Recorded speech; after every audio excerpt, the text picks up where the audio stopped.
Yeah, yeah, yeah, yeah, yeah, yeah, yeah, yeah, yeah, yeah. Shake it, but keep pointing out all the lies. Putting the scripture right in your eye. The Bible guy. He reads Hebrew and Greek and shows you that your book's not unique.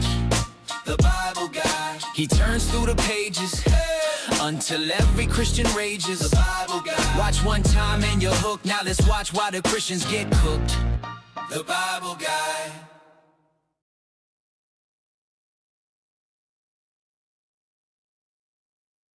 Howdy, howdy, folks. Bible Guy here, coming at you live from Northeast Texas. How we all doing today, everyone? Happy to see all your beautiful faces there in the comment section. Um, I'm doing really good. I'm 30, flirty, and thriving today. But I'm curious. I wonder if we're gonna get some really good honest interlocutors today, or if we're going to get a bunch of people who end up going absolutely bananas. I guess we'll see. Are we going to get people who push us further away from Jesus today, or people who actually want to bring us closer? Only time will tell. Howdy, partner. Hi. I just want to let everyone know that the Dow is at 50,000. The Dow is 50,000. Well, we got our first guest already, so we'll see where this goes. We got here Gunnar Smith. I'm going to ask you three preliminary questions, and then we can get to the meat and potatoes of the conversation. Gunnar, are you at least 18 years old? No, Nope. Then sorry. Bye. but Jesus is king. No, he's not, and you're a child. So Yeetus the fetus. when I was a Yeetus child, the fetus. I spoke like a child. I acted like a child, and now that I'm an adult, I put aside childish things. That's my favorite quote from Paul. I was going to say, okay, Paul. Yeah. Love the theme song. I guess on TikTok this is the first y'all don't ever get to hear the theme song. But yeah, that's the Bible Guy intro. I just started integrating it into the TikTok stream as well. So, all the people on YouTube are very familiar with the Bible Guy open intro, but now the people on TikTok, you guys get to hear it too. All right. So, Rachel sending 3 bananas. What is that? It's a reference to, Rachel? It fits perfectly in the hand. You know what else fits perfect? Oh, you know what else fits perfectly in the hand? Yeah, sorry guys. I keep forgetting every time I go on Justin's live, I turn down my mic because otherwise it like blows out everyone's ears for some reason on TikTok. So when I come back and I forget to turn it up. So there you go. I just turned it up. Let's all take a moment to be grateful that God is not real, for real, right? Did y'all see supposedly Iran's supreme leader Khamenei is dead? I heard that he was missing. I didn't hear that they were dead. Yeah, it's wild stuff. Yeah, Ayatollah's. That's what I was doing before this. If you hear anything beeping, it's Israel's red alert. I've been following that. And now every fucking evangelical Christian is getting a huge boner right now, thinking the end times is coming again. But they've been thinking that for 2,000 years. I'm not too worried about it. Now, might want to read the Book of Revelation. Have read it. Iran is not in the Book of Revelation, so there's that. My question for you It's then. the same stuff over and over again. Israel preemptive strike and then claiming that they have a right to defend themselves, and you're like, I'm confused. And then Iran's going off and like, well, why are we attacking hotels in UAE? I don't know. Yeah. I got All right, Mercy and Love, I'm going to ask you 3 preliminary questions, and then we can get to the conversation. Question number 1, are you at least 18? Yes. Question number 2, what pronouns do you go by? I'm a man. Well, that's a noun, but what pronoun do you go by? Jeffrey. What was that? Jeffrey. That's a name. Do you know what pronouns are? Not really. Oh, pronouns are words that replace nouns and sentences in order to avoid repetition. So instead of saying mercy and love over and over again, I would say he and him, or she and her, or they and them. Which one of these do you prefer to go by? I'm a him. Go by he, him. All right. You might want to get closer to the mic. I'm having a hard time hearing you, and so is my audience. You seem a bit muffled. Okay, hold on.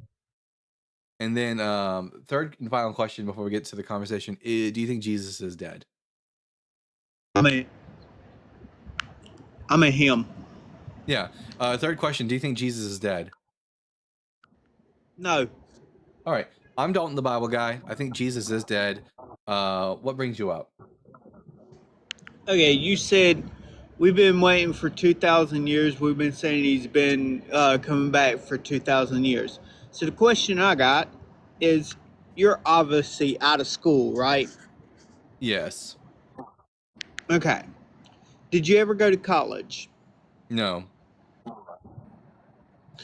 But have you ever was told that you could go to college? Yep. Okay, cool. So, when you do you drive? Yep. Okay, cool. So, question is when you turned 15 years old and your mom or dad told you to take the driver's ed test because it's coming up soon, Yeah. right? That's what, in a couple months Yeah, which was actually soon. per se. Okay, so when you graduated, your parents was like, you gotta learn how to do the the SAT test because it's coming up soon. You're gonna be graduating. Mm-hmm. They could be saying that when you're in 10th grade, right? Mm-hmm. Yeah, a couple of years. That's what. A couple of years would be soon. Now, if my parents told me you'll be driving soon, but I wouldn't be driving for another 2,000 years, then I wouldn't be driving soon. Well, here's the problem. Jesus never said what day he was coming back. He was coming back soon. Actually, he did Now- set a time. Actually, he did set a time limit. He said that he would be returning before that generation had passed, and he didn't. Here's the thing. What generation was he actually talking about? Was he talking about his generation or God's generation? His generation. He told his audience that this generation will not pass until you see the Son of Man coming in his glory. So when he's speaking to that group of people, and he says that this generation will not pass, that means the generation he's speaking to. Yeah. But he also puts in the words too, in that not in the same part, but in the same area. Jesus does speak that the unalive, the dead, is not that believe in him is not dead. They're just sleeping. That's irrelevant to what I just said. it Jesus ain't. made a very specific claim that the generation that he was speaking to would not pass away before he returned, which is why the Apostle Paul thought Jesus was returning in his lifetime. Yeah, everybody, and here's the reason why. Here's the reason why people think that. Because It's because when they read the Bible, they're looking at the signs. Now, there's two types of people. There's people out there that believe. That's not why they think Jesus is coming back soon. They think Jesus is coming back soon because he said he was. Yeah, but they also believe it too because it does. It doesn't. I mean, Christians are looking for signs, but the reason the rest of us know Jesus isn't coming back soon is because he was very specific about the time frame in which he would be returning. But he also said that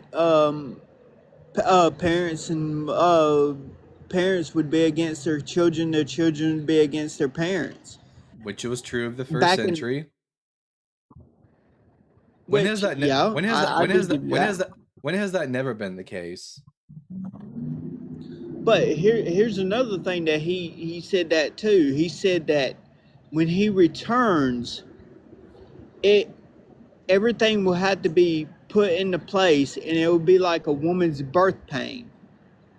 Which Okay, do you have children? Which is vague enough that you could use any period of history to say that is like fulfilling that criteria. We could say that what the Jewish people and Christians were going through in the late first century meets that requirement because there was persecution by the Roman emperors and the destruction of the temple and the destruction of Jerusalem. So that fits perfectly. And yet, but again, all of this is doesn't matter because Jesus gave us a very specific time frame for his return, and he failed to meet what he promised. Yeah, but he said so. A generation is 100 years, right? Yeah, he said this generation will not pass before you see the Son of Man coming in his glory. Okay, so if he was talking about heaven's generation, we know in the Bible it says that that's nonsense. He's speaking to a Jewish audience, and he tells them this generation. When he says this generation is wicked because it seeks a sign, is that referring to heaven? No, he's talking about on earth. All right, so when he says this generation will not pass before they see the Son of Man coming in his glory, it's referring to the same exact subject. Okay. But I got another question. Why do you think Jesus is dead? No Christian has ever given me any good reason to think he's not dead. Okay, well, I'm going to try it. Okay. So George Washington, do you believe that he was our first president?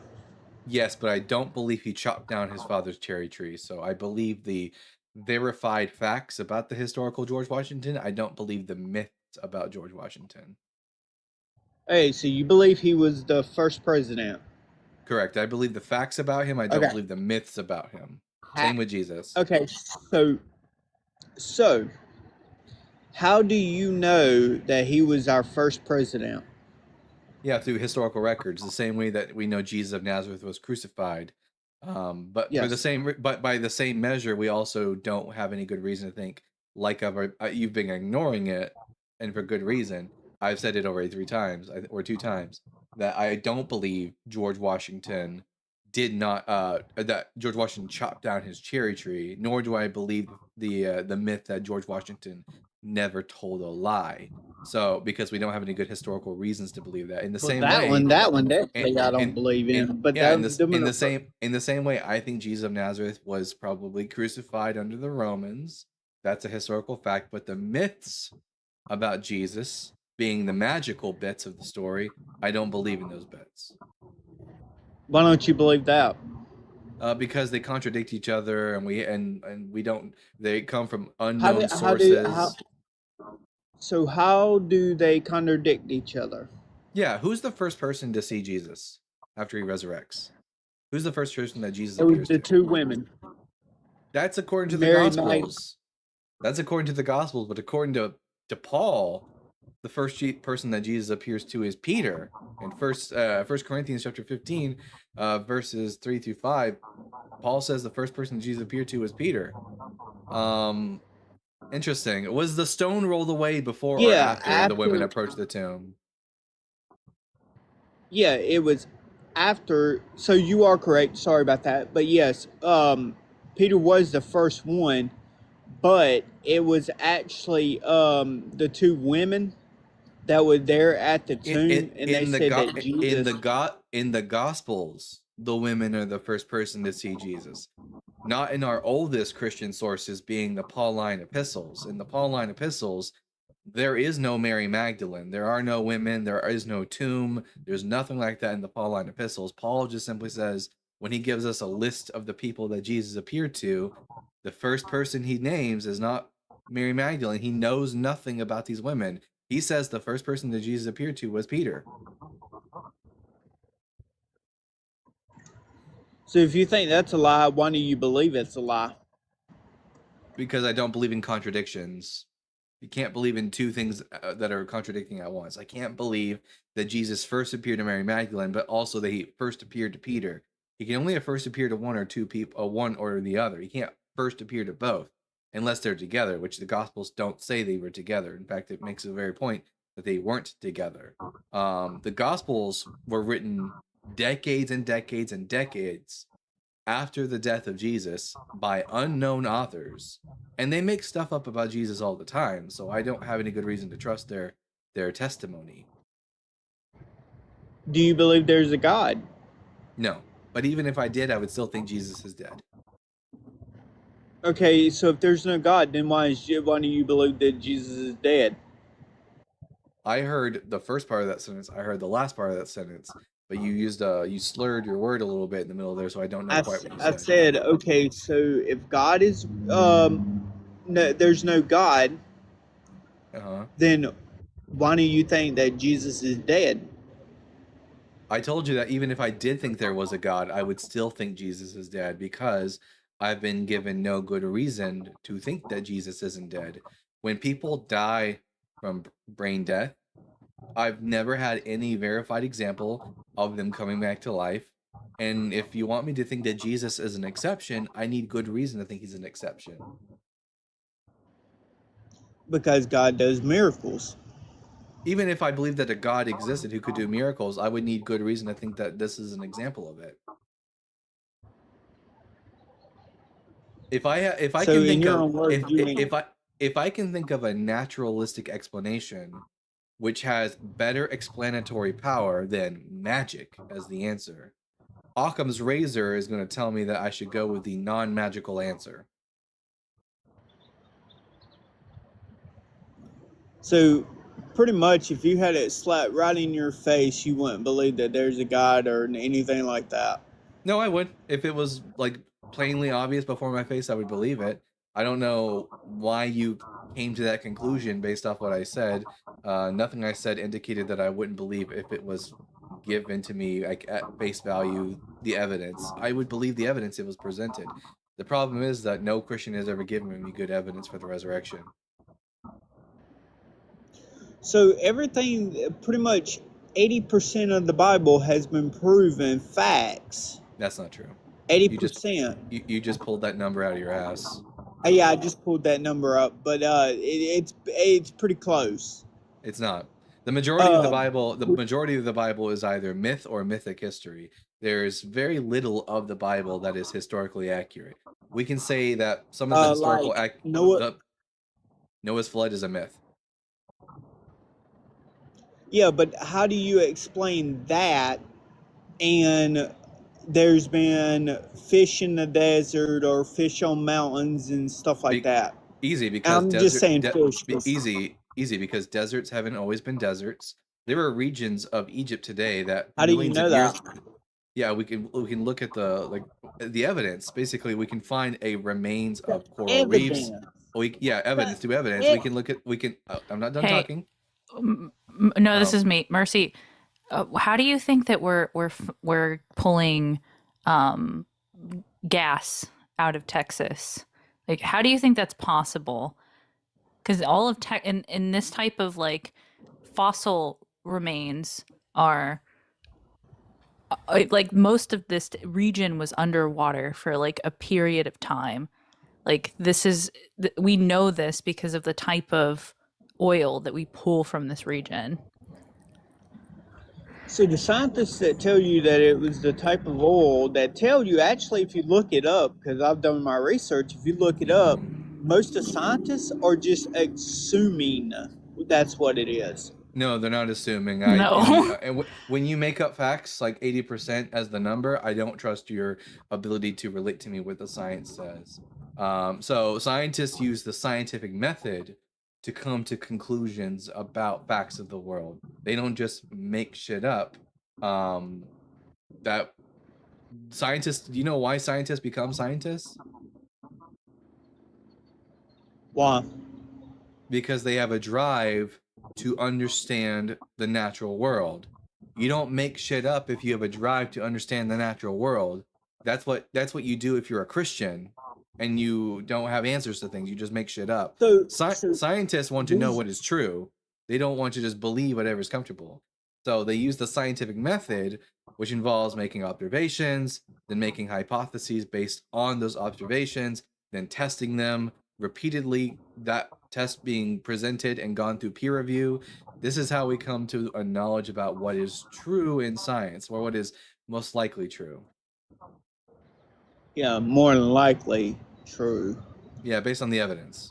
So, and also mountains haven't always been mountains. Do you know what plate tectonics are? When you have two, Oh, yes, I do. what happens if two plate tectonics push against each other? They cause earthquakes and they push up. And they become mountains. So even if you find fossils on top of mountain, that's because mountains haven't always been mountains. Mount Everest has not been around for millions of years. At one point, it wasn't a mountain range. The Nepal mountain range wasn't a mountain range. That's why you can find fossils from like aquatic life on top of these mountains, because they haven't always been mountains. Noah's flood is a myth. Okay, so if I can give you some evidence of the Bible, would you believe it? I would believe that if you could give me good evidence for a particular part of the Bible, then I would believe that that particular part of the Bible is true. Just because there's one part of the Bible is being proven true doesn't make the rest of it true, because I can tell you 9 lies and a truth. The truth doesn't make the rest of them truth. It makes them lies mixed with truth. So I will believe if you can provide me evidence for a thing in the Bible, and then I will believe you on that particular thing. I won't believe you on all the things. That's not how that works. If you want me to believe the entire Bible, you got to provide me evidence for the entirety of the Bible.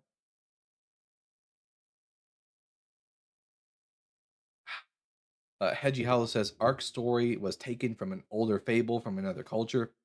This is correct. Noah's Ark isn't even the oldest flood myth. The Jewish people like plagiarized it from earlier myths. See, the problem is even if I bring you a point, you'd have to believe in the whole. You'd have to show proof of the whole Bible. Yes. But yet, with scientists, you can't prove it with everything they say. I could go to college. No, you couldn't. Yes, I could. I could go to college and I could learn the same methods that they used in order to come to these conclusions, and then I could present the same evidence to you. Science isn't like religion, where it's sort of faith-based and you just have to believe people because they have personal and private revelations. Science is something science is something anyone can do for themselves. And this is also like history as well.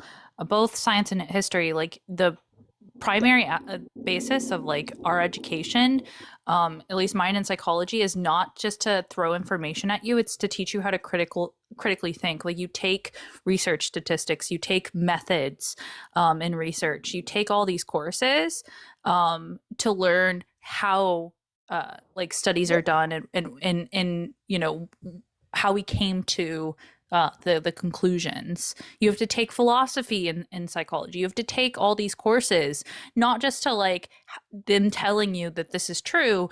You have to go over how we understand this information to be true as well. Okay, let me ask you a question. They say humans evolved into whatever. We come from monkeys, whatever. We are monkeys. We are old world monkeys. We are apes. Or apes, okay. So where is the proof of that? Because I could disprove that because we still have we apes share here.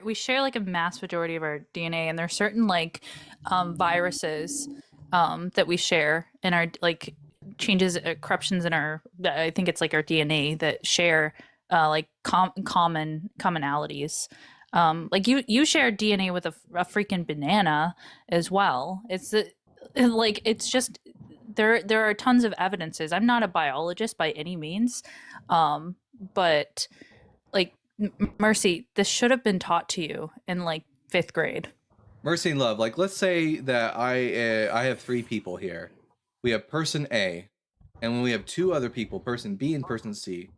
We need to decide. We need to come to a conclusion of whether or not person B or person C is more closely related to person A. How do we do that without asking them? By looks? Just by looks, because I'm related to people that I don't look like, and we're genetically related. So how do I tell? And that was a hint. How do I tell how closely related I am to another person? You ask them? Without asking, I said specifically. Oh, without asking? I gave you a hint. I'm genetically related to them. You're There's the hint. Thank you, Jay. we're all genetically related. And indeed, we are. Not only are all humans genetically related, all biological maybe- organisms are genetically related. Maybe The way I can tell. maybe this will be easier. Maybe I'm just gonna what give if him the what if answer. oh, you're just gonna say it? Okay, yeah. Yeah. I can tell who I'm more closely related to between person B and C by looking at our genetics, by looking at our gene code. The more closely related they are to me, the more closely their gene code will look like mine, and the less related I am to them, the less they will look like mine. In the same way, we can look at all mammals, for example, and we can see that, look at that. There are these other animals, chimpanzees, bonobos, gorillas, and we share 98 to 99% of our DNA with them. That means we are more closely related to them. We have all the same characteristics as apes. In the same way that you would look at a domesticated cat and you would look at a tiger and go, those are both felines. In the same way, I can look at a human being and I can look at a chimpanzee and go, those are both apes. So let me ask you another question. What came first, the microscope or the Bible? The Bible. Okay, cool. What came first, the Bible or the Bhagavad Gita? I have no idea what you just said. No, I have never heard that. That's the holy text from Hinduism. The Bible. The one I can't pronounce. No, the answer is the Bhagavad Gita. It's older than the Bible. The Bible is only about 1,700 years old. The oldest portions of it are about 22 to 2,500 years old. The Bhagavad Gita is a lot older than that. So, whatever point you think you're about to make, just know that there are old things older than the Bible that aren't Christian related. So, why did you ask what's older, microscopes or the Bible? This is what I'm asking: is microscopes or the Bible? Microscopes are not in the Bible. I know, but I'm saying which is older. The Bible. Okay. So in the beginning, God created man from what? The dust of the earth, right? Yeah, from clay. Which that's not how humans That's are what made. the Bible but, claims. That's what yeah, the Bible claims, right? yeah, which is Okay. not how humans were made. But go on. So how did the Bible get something right and not even have a microscope? It didn't. So what are dust mites? Dust mites are are a bug. They're a Okay. bug.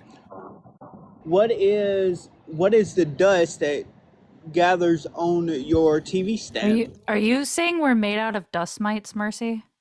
No. But Okay. what I'm trying Are you to say making is making the claim that we're made out of dirt? Because I'm not. yes. The majority of my body is made out of water. Or soup?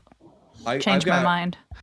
I'm made of carbon, nitrogen, oxygen, and an assortment of other elements. And the reason is because all biological organisms have a common ancestor. That common ancestor, the first living organism, through a process known as abiogenesis, was at one point made of inorganic materials that come from the earth that became organic through a process called abiogenesis. Everything on the planet Earth is made up of these basic elements. So of course, we're going to have those basic elements within us.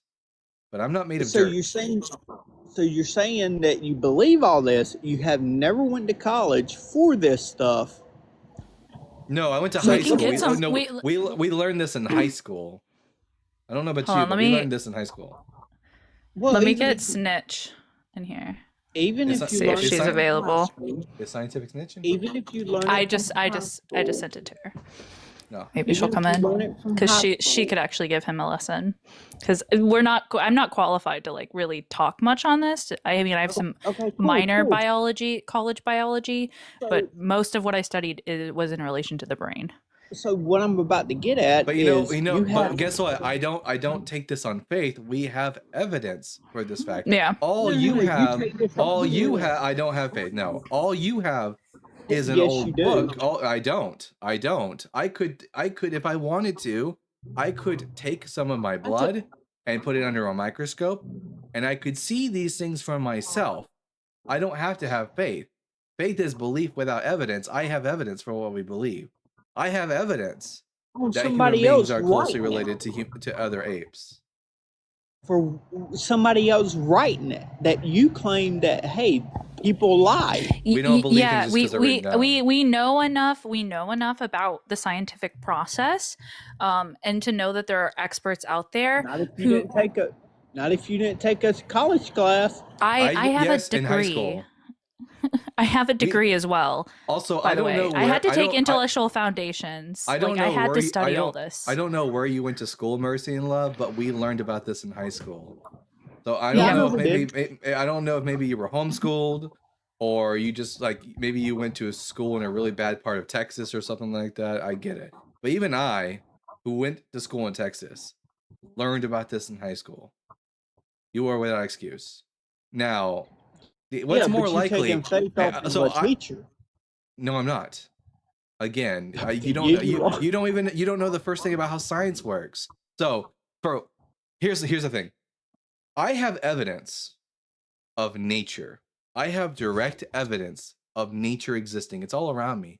I don't have direct evidence for a supernature. Never been given any direct evidence for that. So, when it comes to the origin of life, the only viable and possible explanation for the origin of life is going to be through one natural process or another, until such a time as the supernatural is demonstrated to exist. It's not even on the table as an option for the origin of life. Magic will never be an answer for anything until you demonstrate that magic exists. It's not called magic. It's called miracles. It's semantically the same thing.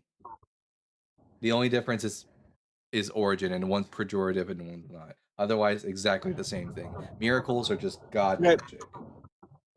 Okay, explain this to me then, and I want to know. So if God ain't real, so somebody was diagnosed with the C word, I love say how colon. cancer. I love how we're talking about everything but the resurrection of Jesus. Yes, people go into natural remission all the time. Oh, actually, I have an actual scientist here. But- I have a friend here named Yay. Scientific Snitch, and she Hi. can explain to you how it is we know what we know in science and how it's not faith based. Hi, Snitch. Mercy, Hi Love, there. ask Snitch your question. Okay. How do you know what you studied is the truth? Because it's testable, reputable, reliable, and observable. I can literally observe cancer cells dividing in a petri dish. I can test, for example, how many replication rounds I get from, for example, PCR to assess how much RNA is inside of a cell. And we know, based off of other experiments, that RNA is the intermediary between DNA and protein, which basically tells your cells what to do and how to function. So, like, generally speaking, everything that, and like, if you really want to go far back, you can look at photo 51, taken by Rosalind Franklin, who basically uncovered the structure of DNA. So if you want to know what DNA looks like, you could look at that.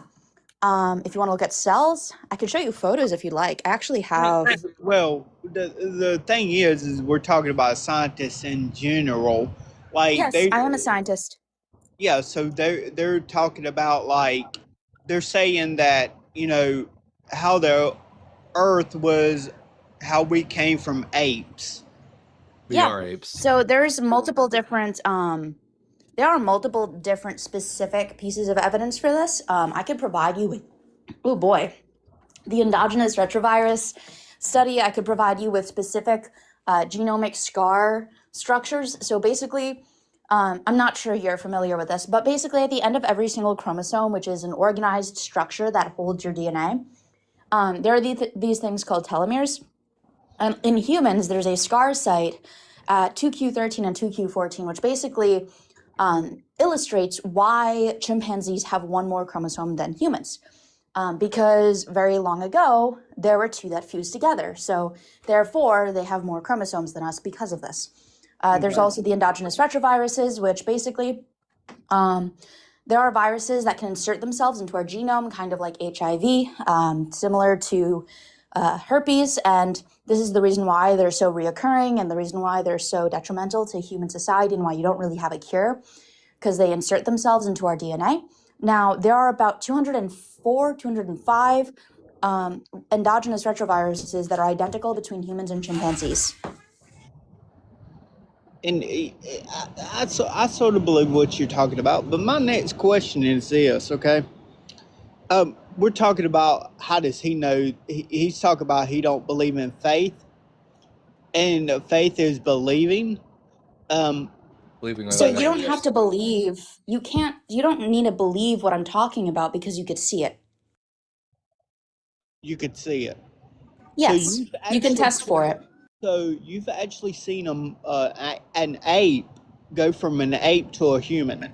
That No, but person- I've seen the chromosomal fusion site, and I've also seen the data on endogenous retroviruses. So, like, I can see the data there, and I can read the article, which has peer-reviewed data. So here's the thing. I'm not believing it, I'm believing the evidence. And evidence and having that observable understanding is very different from just having faith without any evidence, because that's what faith is. It's belief without any evidence. Also, I do have to correct you, Yeah, Mercy there's and no- Love. It's not. It's not humans to apes. Humans are apes. Well, ape to humans. humans are whatever. apes. Humans are apes. We Yeah, are we are currently apes. We've been apes. Okay, so if you have data and all this. I have it right up. I'm good on that, but who made the data? Scientists. Okay, so And it's not who just made the data, you actually you have to collect it. So it's not, you don't make data, you collect it. Well, you collect it, but the first person had to make a No, diagnosis you to collect say, it. hey, this It's cell not a is this. diagnosis, it's collecting data. So when you have a machine, you can collect data. Okay, who made the machine? I'm like, Wait do you a want me to minute. go all the way back to photo 51 again? Who cares who No, made I'm the just saying, who machine? ma- Mercy and Love, stop. Who cares who made the machine? Someone can make a stethoscope, That's a bit- and they can use the stethoscope to hear your heart beating to prove that you have a heart. Just because someone invents a machine doesn't mean that the data collected by the machine is any less valuable or valid or true. Jesus fucking Christ. And it's observable and Oh, repeatable. yes. So I could repeat these studies and still get the same results. So here's the study citation, because clearly you're not really interested in evidence, but I'll give it to you anyway because I think it's important that we stay linear here, because you were asking about evidence. So here's the evidence. The title of the study is Genomic Structure and Evolution of Ancestral Chromosome Fusion Site in 2q13 to 2q14.1 and Paralogous Regions on Other Human Chromosomes. It's by Fan et al., and the PMID is 124217151. And then there is one more here in my sources section. But the question I have is because the host on here says that he could believe some of the Bible because of some of the people, but he can't believe all of it. Now, the reason I say that I can't believe is all of because it he because says there's I no can't evidence. believe I can't believe all of it because you can't provide evidence for all of it. I can believe the things that you can provide evidence for. The magic parts, you're not going to be able. I've never been given evidence of magic existing. Therefore, I'm not going to believe in the magical bits of the Bible. And also, I'm not going to believe the parts of the Bible that contradict what the evidence tells us.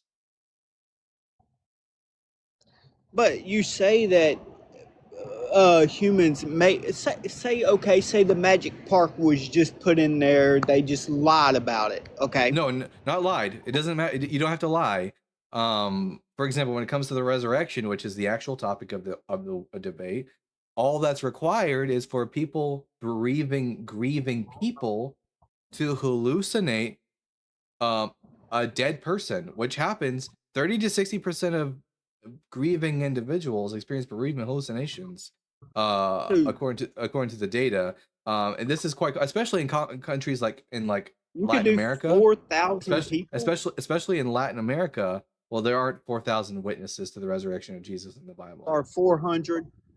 There are 500, and it says that Jesus appeared to them. The Greek word there being the Greek word ophthe, which doesn't just include visual experiences, but also could include auditory experiences, or even just the mere feeling, an internal feeling of Jesus being revealed to someone. Because Paul uses the same word, ophthe, to describe Jesus appearing to him, and says in the book of Galatians that Jesus was revealed, quote, in him. So internal revelations are also count as an appearance of Jesus. So yes, there are perfectly capable, perfectly usable naturalistic explanations for the resurrection. And so I'm less likely going to believe that magic is responsible for a dead guy appearing to people, and more likely that known experiences in psychology are going to be the explanation for why people thought Jesus appeared to them in one way or another. Hello? Did you get any of that? You like froze. I heard you. I'll just I make it heard you very as well. I'll just make it very short. Known psychological phenomenon will always be a better explanation than magic. See, my point is you're sitting there saying you have faith or you have No, I don't. belief with a scientist that No, requires a a machine to belief, tell a them belief, what yes, a happened. belief based on evidence as opposed to just a book It's said so, observable therefore I and believe it. repeatable. Yeah. Is the resurrection observable and repeatable? Mercy and love. No. That's the Do you point. have do you have anything other than the Bible says so as evidence for the resurrection? Faith. Belief. That's just the something you Bible. have. That's just the Bible says so. And no, I don't have faith. I have evidence for the things I believe, and you don't. I don't have faith. Faith is useless to me. So- Faith is about as useful to me people- at. Yes? So people in the Bible that was evidence that said they seen Jesus rose from the dead, that's not evidence, but If- we could put Yes, because we know that people can hallucinate dead people. This is a known And we know phenomenon. Here said scientists so. hallucinate. Here said she said. He said she said is not evidence, and it's the same way that it would be any kind of evidence like that in the sense of a scientist trying to publish something and said they saw something. In the same way that that would be rejected from any reputable journal, is the same reason why we're both rejecting your claim that that's evidence. Is because it's not repeatable, it's not reliable, it's not something that I could do right now, sitting in my office or sitting in my lab, and I would not be able to repeat it. And that's the reason why we can't say that that's evidence. It's not objective. There's an old saying that's very important in this instance. When you hear hoofbeats in the distance, think horse, not unicorn. The more naturalistic and well-known explanation is always going to be more likely. So if my grandmother, when my grandmother, my great-grandmother passed away, if my grandmother came to me and said, I saw your great-grandmother, she came to me, I know that there is such a thing as grief-induced hallucinations, bereavement hallucinations they're called, and that lots of people experience them when they grieve. They can either see their loved one, hear them auditorily, or even just feel their presence in a room. And this is all psychological in origin. What's to say that that's not a better explanation for the resurrection than magic? You ain't gonna tell me somebody hallucinated over 500 people.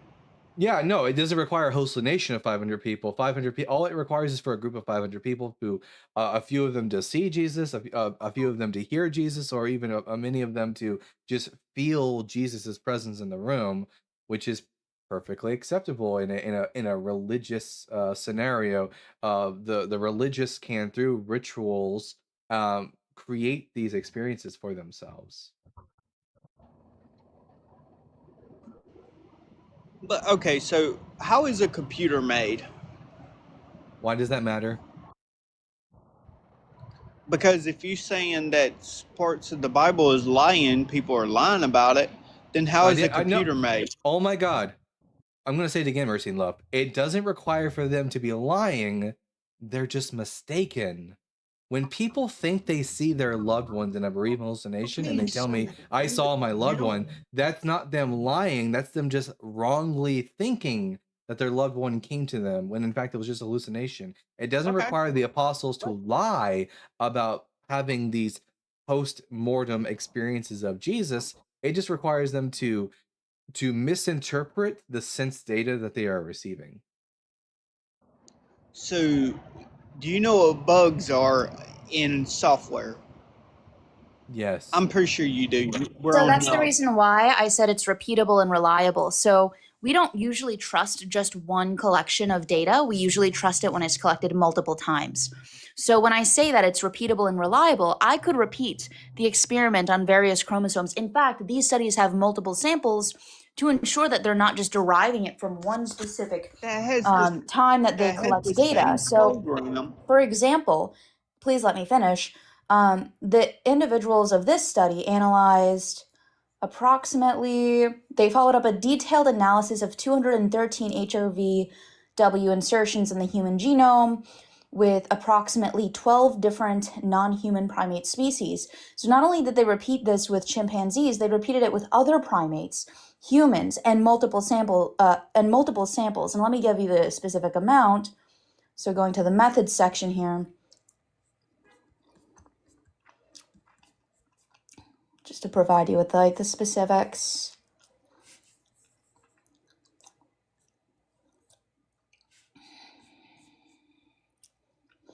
So they examined a minimum of 500 different loci.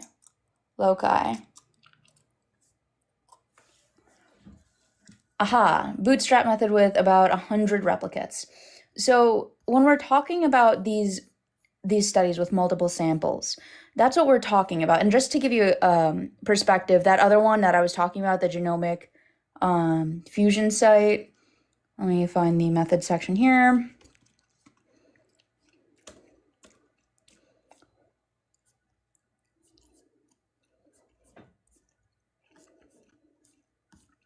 Also, Jordan, in the comment section, I've said multiple times the apostles aren't lying, they're mistaken. You need to take the earwax out of your ears and listen, because if you're going to come into the conversation, you're in the guest box right now. If this is how the conversation is going to be, me saying something and you just ignoring or forgetting what I said, it's not going to be a very fruitful conversation.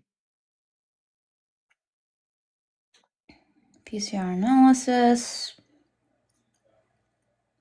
And scientific snitch, correct me if I'm wrong, but they even tell you basically not like how to do the study, but they give you this information under the method section, right? Yep, that's exactly where I'm looking right now. Because what they usually do is they'll take samples, and they'll take multiple samples because it's not, it's just a very long study. So I'm scrolling through it right now. But that being said, like, I don't remember the specific sample size, but for a study to That actually was put be, on computers, for right? a study to be approved, there has to be multiple samples, enough to provide enough power for the analysis. Otherwise, it's not I don't want to considered listen ethical. by. What? Well, then bye. He said, I don't want to listen. Bye. Then fuck off. Yeah, fuck off. He didn't want to listen to evidence. He just wanted to make assertions without having his assertions tested. Snitch was giving you Mercy and Love actual data, and you just said, I don't want to listen. By very typical Christian. I don't want to listen to the evidence. I just want to fuck off and go away. Man. Pathetic. Also, for Mohammed in the YouTube chat, you're not forming coherent sentences. I can't answer you. I don't know what you're talking about, what the temperature's biology is. Your sentence don't make any sense. Please stop tagging me. One second. So basically what they did, sorry. No, you go ahead. I'm just writing something, so go ahead. Oh, I just wanted to mention that this chromosome 19 was found in 22 individuals, which were sampled from different ethnic groups, resulting in around 180 chromosomes that were looked at in total. And specifically, over a total of 3.7 kilobases were looked at in terms of like this entire study. So like when I'm saying like they use multiple samples, they do this so that way they know that what they're looking at is not just a glitch by the computer system. And again, Scientific Snitch is over here giving us all a science lesson while working out, multitasking like a boss. Love to see it. All right, we're gonna bring up Quintavious Gooch. Oh, now that I have you here, one of our mods asked me, and I felt a little too embarrassed to ask you in the chat, what brand of treadmill do you use? So I said if I got an opportunity, I would ask you, if you don't mind telling us. Of course, I love it. It's my favorite treadmill ever. It's the Evo treadmill. It's the I believe it's the cosmic version of it, and it's really good. It's amazing. Okay. Thank you. All right, Quintavious, you can unmute now. Okay, Quintavious, I'm going to ask you 3 preliminary questions, and then we can get to the conversation. Question number 1, are you at least 18 years old? Yeah. Question number 2, what pronouns do you go by? What do you mean? Do you know what pronouns are? Yeah. All right, what pronouns, no, third-person pronouns do people use to refer to you that you prefer? Just the regular ones. She, her is a regular pronoun. Do I sound like a woman? Some women have deeper voices. If this So is, you want me to say? dude, Okay, Quintavious, keep going. there you go. I was gonna say, if this is indicative of the way the conversation is gonna go. Question number 3, No, is Jesus dead? absolutely not. All right, I'm Dalton the Bible guy. Jesus is dead. Prove me wrong. And for the sake of this conversation, I'm going to keep the conversation on the resurrection of Jesus. I let that last guest go off on so many tangents. So, Quintavious, give us a good reason to think that Jesus isn't a corpse. So, first, like, are you willing to have like a respectful conversation? As long as you answer questions and don't dodge, then yeah. All right. So, I guess like,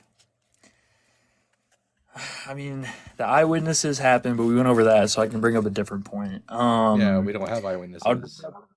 Well, we do, but other evidence, like physical Ooh. evidence, would be like the 500 eyewitnesses Do we know anything about them? that they existed and that they witnessed it. And what did they witness? Jesus, In what way did they witness him? after he was dead, he Yeah, but back in back what? to life But in what manner? with their eyes, How do you know that? because it's documented in history, like verified it's- history. No, it's not. Where do we No, get? it's not. Where are we ever told that the 500 all saw Jesus with their eyes? Okay, so you're saying every letter Paul wrote, everything in it is just not true and it never happened. Paul never says that they saw Jesus with their eyes. Paul doesn't go into that detail.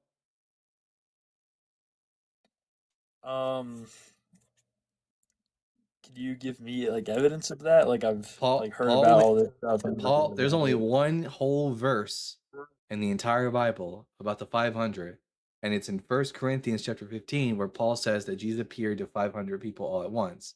But he doesn't say in what manner he appeared to them. He doesn't say if it's visually, auditorily, or like an internal revelation of Jesus. He doesn't say. Oh well, yeah, that's why I said with their eyes, like they visually saw the risen But he doesn't. Christ. But Paul doesn't say that Jesus visually appeared to them. So what does the word eyewitness mean? Well, Unless it's a different Paul, word than the original. Paul doesn't use the word eyewitness. He uses the Greek word ophthe to appear to in relation to what manner of Jesus revelation. But ophthe is a word with large semantic range. It could refer to visual appearance, it could refer to an auditory appearance, or even to internal revelation. Okay, sure, yeah, I'll grant that. It could have been any one of those, but in my Yes. interpretation, it was So, cool. but why? That's just what I think. I mean, he did it for other people. But That's why like do the you? strat. But why do you think 500. it's visual? But why do you?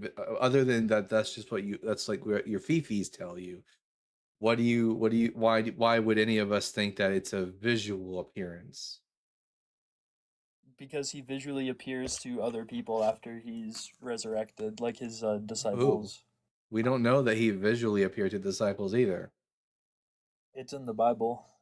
You mean it's in the Gospels? We don't trust the Gospels, and for good reason.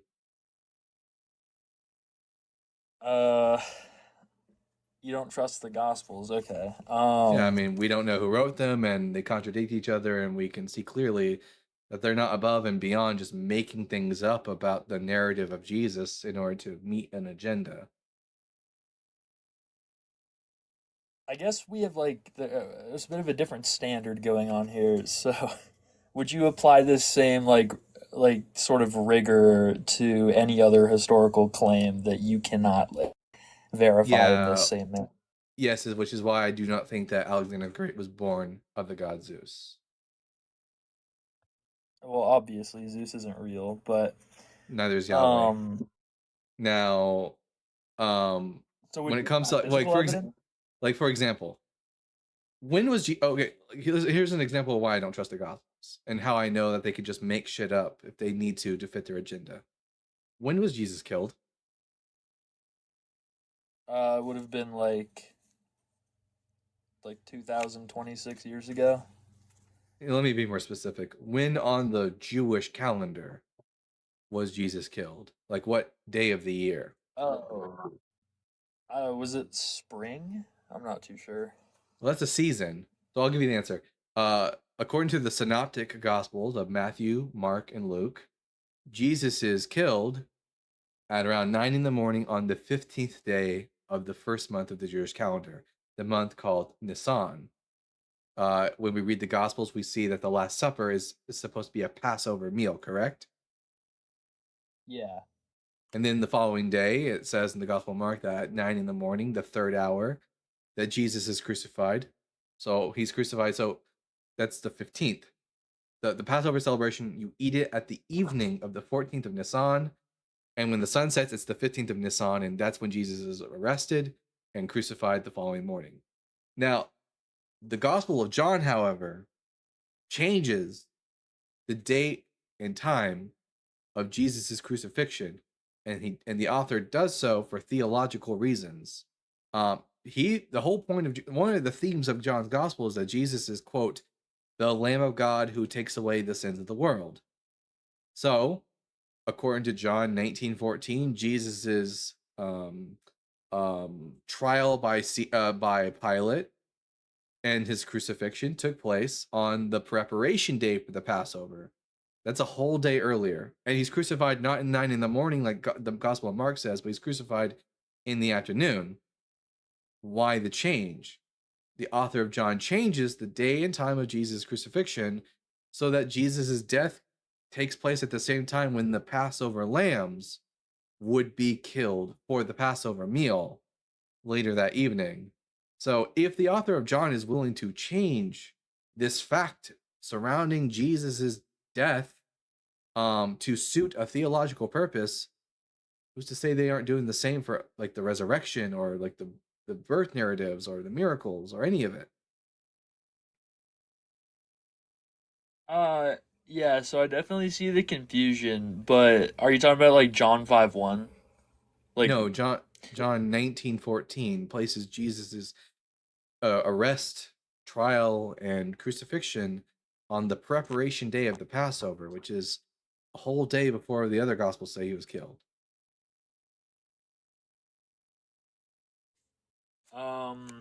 Here, I can pull it does up it if say you like. in John 19 that it's for the Passover? Because to my knowledge, in Yes. John 5:1, he talks about a feast of the Jews, but it's not about Passover. No, that's John 6, verse 4, where it says that the Passover, a feast of the Jews, was drawing near.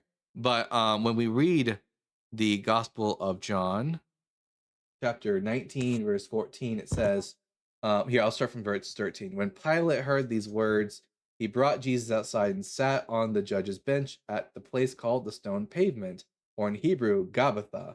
Now it was the day of the preparation for the Passover, and it was about noon. He said to the Jews, "Here's your king." And then right after this is the crucifixion of Jesus. So Jesus' crucifixion takes place in the afternoon on the preparation day for the Passover, which is completely different than what the other gospels tell us when Jesus' death took place.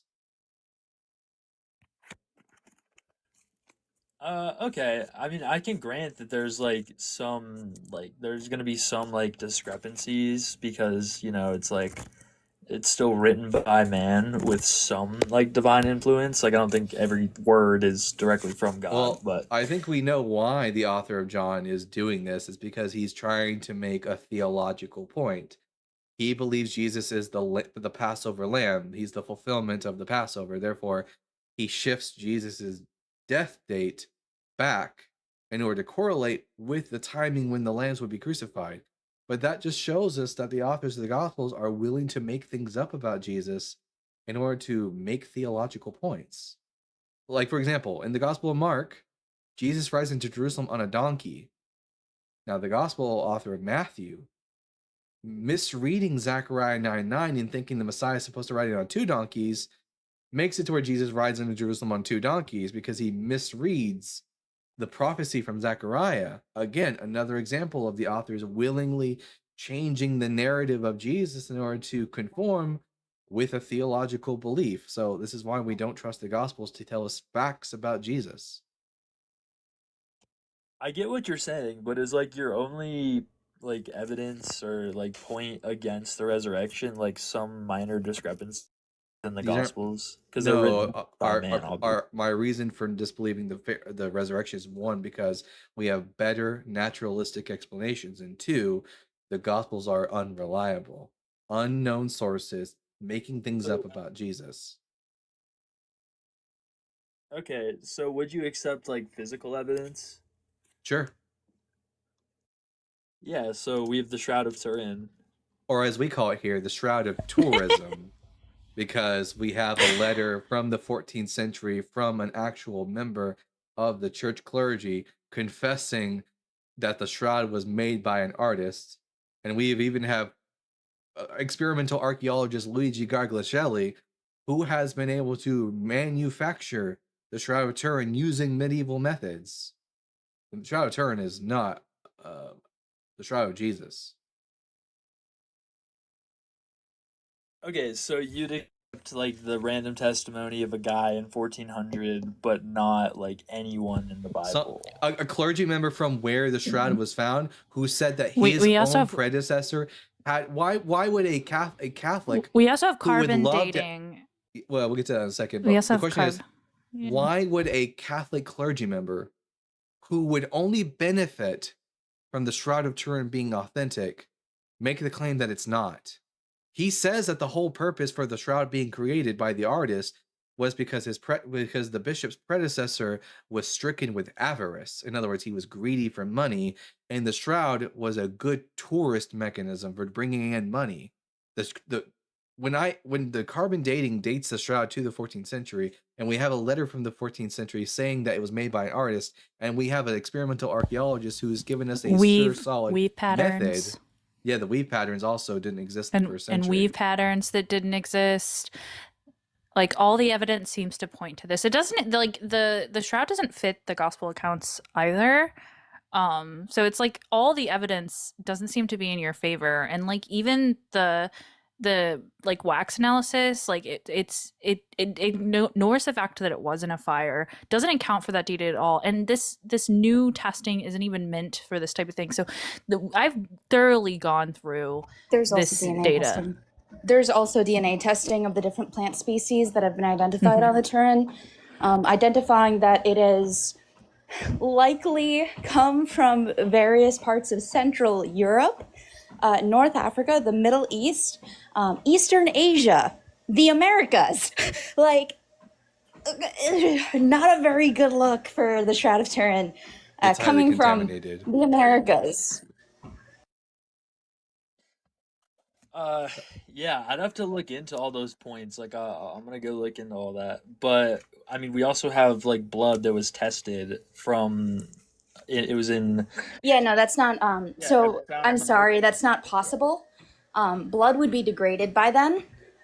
Also, should be mentioned that any kind of blood that you find on it now is just contamination. Are you saying this blood was found in the Shroud of Turin, or this is a different source? No. This is so yeah. This was from archaeologist Ron Wyatt. Oh, And he's the no, blood- He's Ron not an Wyatt's- archaeologist. He's not a an fucking archaeologist. CRNA. Sorry Ron for Wyatt- yelling. He's a nurse anesthetist. Ron Wyatt, which I wish his theories would have died with him. Yeah, was a nurse, not an archaeologist, and Ron Wyatt has never provided any actual evidence of any of his finds. These are just claims made by Ron Wyatt. For example, Ron Wyatt claims that he found chariots at the bottom of the Red Sea. We have no idea where this is. He's never provided any evidence for this. He claims he found the blood of Jesus on the Ark of the Covenant. No evidence of this, just testimonial. Ron Wyatt's not an archaeologist. He was a charlatan. You know, the blood was tested in a lab in Israel, right? Provide me the Yeah, actual. so Provide us the it evidence. didn't. Also, even if they did test it in the lab, there would be no way to confirm that that's quote unquote Jesus or any other person from that long ago. Thank because we have you, no Snitch. other secondary sources to verify this. Because guess what? We don't have any bodies, dude. Thank you. I've been saying this the entire time. I was like, this is the most important factor. Like, what are we comparing this sample to?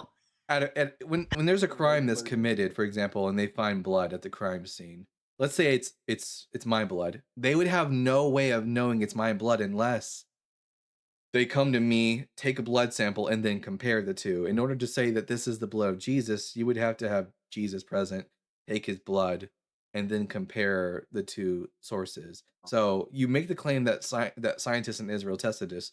Who are the scientists? Where is the peer-reviewed paper that they would have put out, like recording these findings?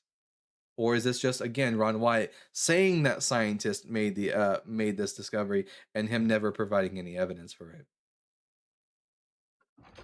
Everything is out there for you to find, man. I mean, if you want to seek, and I've you looked. We would have what- like by the way, so many times. This is they- like they- one area that I was interested in that I've heard so many claims that I went into deep research on, and like not a single study that people point to is actually like qualified and good research. Like so many different times when I look at these data sets, they like the wax analysis is the biggest one. They completely ignore the fact that it was a fire, and it's counter to very reliable dating methods that we have. Well, he's not talking as about well, the and shroud it's- anymore, right? Oh, did he move So, on? Yeah, we were yeah. talking No, about the- Ron Wyatt makes the claim that he found the Ark of the Covenant in a crevice in the earth, and that the blood of Jesus was poured on it during the crucifixion because the Ark of the Covenant was hidden underneath Golgotha, which, by the way, we don't know where Golgotha was. Neither did Ron Wyatt. So I'm gonna need to see the scientific. And by the way, the reason I asked you for the paper, and you know the saying is, don't ask for something you don't know the answer to. I already know the answer because I've already looked into it. It's not out there. Ron Wyatt made claims, and he never provided any evidence for his claims.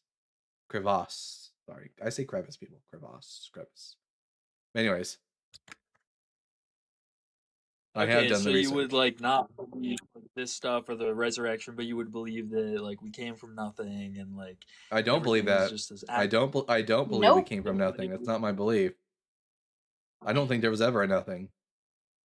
Okay, so do you believe in the Big Bang Theory? I listen. I already said at the beginning of this conversation, Not even. we're not getting off the topic of the resurrection. I'm not gonna let you pivot. It has to do with it, because, you know, logic and everything is grounded in God. So Yes, without God, your believe. I'll just science say I believe in things that have evidence. If you're just going to try to put down science, at best all you're going to get me to do, which you're not going to be able to do, is get me to deny science. But if science isn't true, that doesn't make the magic of the resurrection suddenly true. You don't your thing doesn't become automatically true just because you disprove something else. So we're not going to talk about the Big Bang theory. It has nothing to do with the resurrection. If you want to bring up science, you can bring up any science related to the corpse of Jesus or lack thereof. So would you accept like logic and reason then for the resurrection? And I can give you I would more. love to hear a logical and reasonable Okay. argument for the resurrection. Okay, so as you probably know, James and Paul were skeptics before Jesus died. Jesus then appeared to them and they converted. And then Paul became like a very important person to God's mission for Christianity. Yeah, which is perfectly explainable through naturalistic explanations. We don't first and That's foremost it. when it comes to Paul, we don't know anything about his conversion other than what he tells us that he had that he was a persecutor of the church and that he had a revelation where Jesus appeared to him and it was an internal revelation. He says as much that God chose to reveal his son in me because Yes, the book of sir. Acts is not the book of Acts isn't reliable. We don't know what prompted Paul to have this revelatory experience. It could be any number of things. It could be we don't know whether or not, for example, here are some plausible experiences that could have led to the revelation. Paul could have seen Christians willing to die for their belief and be convicted by it. Paul could have heard arguments for Jesus that would have convicted him, or Paul could have had a loved one who became a Christian and thus convicted him. Paul could have felt an immense amount of grief over the fact and guilt over the many Christians that he may have or may not have persecuted and maybe even put to death.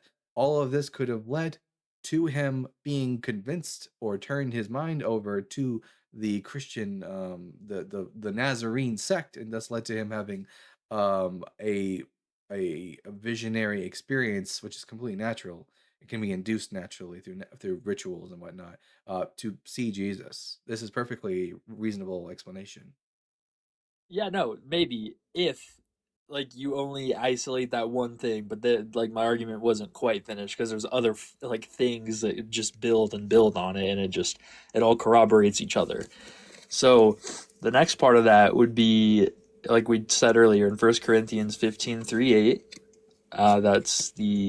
It was a letter written by Paul, and that would have been 2 to 5 years, like within 2 to 5 years of Jesus's death on the cross, 20, and that is what 20 years after the First Corinthians is the earliest letter from Paul is First Thessalonians. The majority of scholars place Paul's letters 20 years, 15 at the earliest after the crucifixion, not 2. I think what you're the confusing is that Paul is perhaps recounting a creed that might go back to a couple years after the resurrection of Jesus.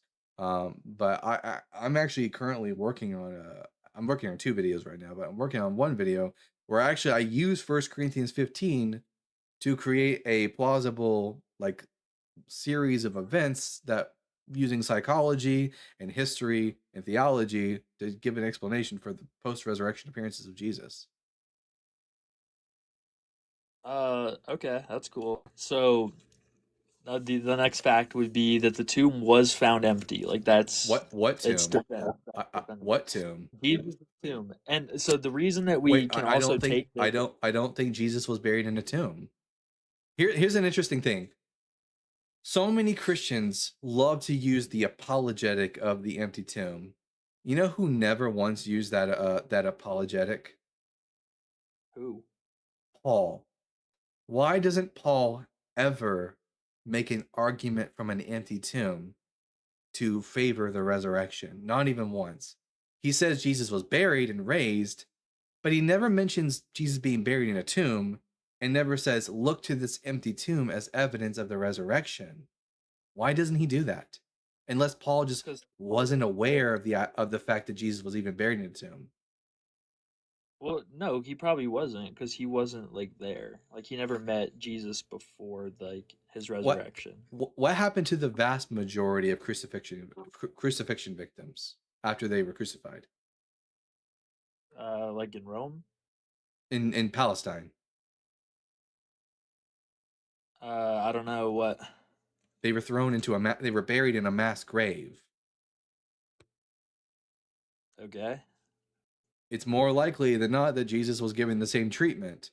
The fact that Paul never mentions an empty tomb is telling, which means that Paul probably wasn't aware of the myth of the empty tomb because it hadn't been. We don't hear anything about an empty tomb until the first Gospel of Mark, which was written 40 years after the crucifixion of Jesus. And even so, you can't point me to an empty tomb. Where is the empty tomb? I don't know. Like I don't need to There- know that. There are 3 tombs that are claimed to be the tombs of Jesus. There's the Church of the Holy Sepulchre, which the Catholic and Orthodox Church claims to be the empty tomb of Jesus. There is the Garden Tomb, which is what Protestants claim that is the empty tomb of Jesus. And one of the most damning ones is the Talpiot Tomb, which contained an ossuary, a Jewish bone box with the name Jesus, son of Joseph on it, and it had bones in it, a corpse, which were then like properly buried by the Israeli government, and then the ossuary was put in the museum. If the Talpiot Tomb turns out to be the tomb of Jesus, then there wasn't an empty tomb; there was a body. But again, we don't have any evidence that. We don't have any good evidence, any good reason to think that the Holy Church of the Holy Sepulchre or the Garden Tomb belonged to Jesus. Proof, it's just as easy as me pointing to a cave in Greece and saying this was the tomb of Zeus, or as the ancient Egyptians used to do in the 1st century. There were lots of spots in Egypt that people claimed were the tombs of Osiris, the god Osiris. Pointing to an empty tomb is proof of only one thing: that there is a tomb and it's empty. It's not evidence that it belongs to anyone or that a corpse was ever laid in it. Yeah, so the 3 tombs you mentioned, it could be one of the 3. Like I don't think that we know Well, exactly what it was, if but it's that's if it's the Talpiot tomb, then Jesus definitely didn't get resurrected from the dead. So an argument from the empty tomb is not convincing, because I don't think Jesus was buried in a That's not. tomb. That's only And like part of the argument. Like you could also take it as like it's just a tradition within the church. But what like makes this kind of compelling is, do you know who the primary witnesses are in the tradition? yeah, it's Mary, which is, if you were making up a tomb story, you would have women approach the tomb first, because it's the job of women in the Jewish culture to anoint dead bodies. If you made it a man, the story would be unbelievable. I don't know. I don't know if that's true. I mean, this is like taught in a Men don't church men by don't scholars. I know that's the apologetic that scholars use, and the scholars use in the church, that, oh, they wouldn't have said women because women were unreliable, which is not true. In day-to-day scenarios, women were considered very reliable. It's only in a court of law, which the Gospels aren't a court of law, that women were considered having less testimonial value than a man. Otherwise, in a day-to-day scenarios, like a woman reporting a crime is as valid as a man reporting a crime. And that's not to count that amongst Greek culture, women had more validity of testimony than amongst Jewish, and the Gospels were spread amongst non-Jews mostly. Um, and if I was to make up the gospel narrative and wanted to make up an empty tomb narrative, I would have women approach the tomb, because it would be weird for a man to do the anointing for the body, because that's not the job that men did in the 1st century Palestine.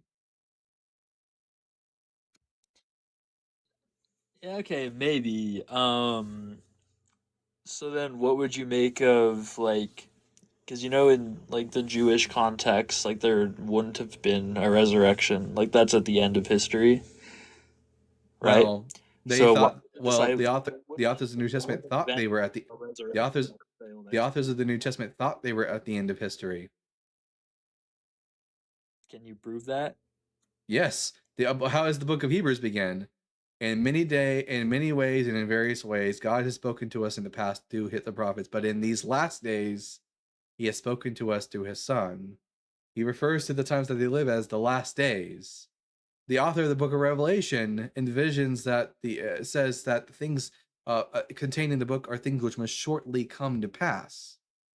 He thinks that the kingdom being rushed in, and the beasts and all that kind of stuff, all this stuff, the return of Christ with His reward, is something that must shortly come to pass. the book of Matthew says that Jesus is going to be returning before this generation passes away. The authors of the Gospels, like Christians today, thought that they were living in the last days. I don't know if that's true, but what about, so you think that all of these people like lied about the tomb, like Josephus or Lie. Tacitus, like Josephus any of doesn't. his? Neither Josephus nor Tacitus write about an empty tomb.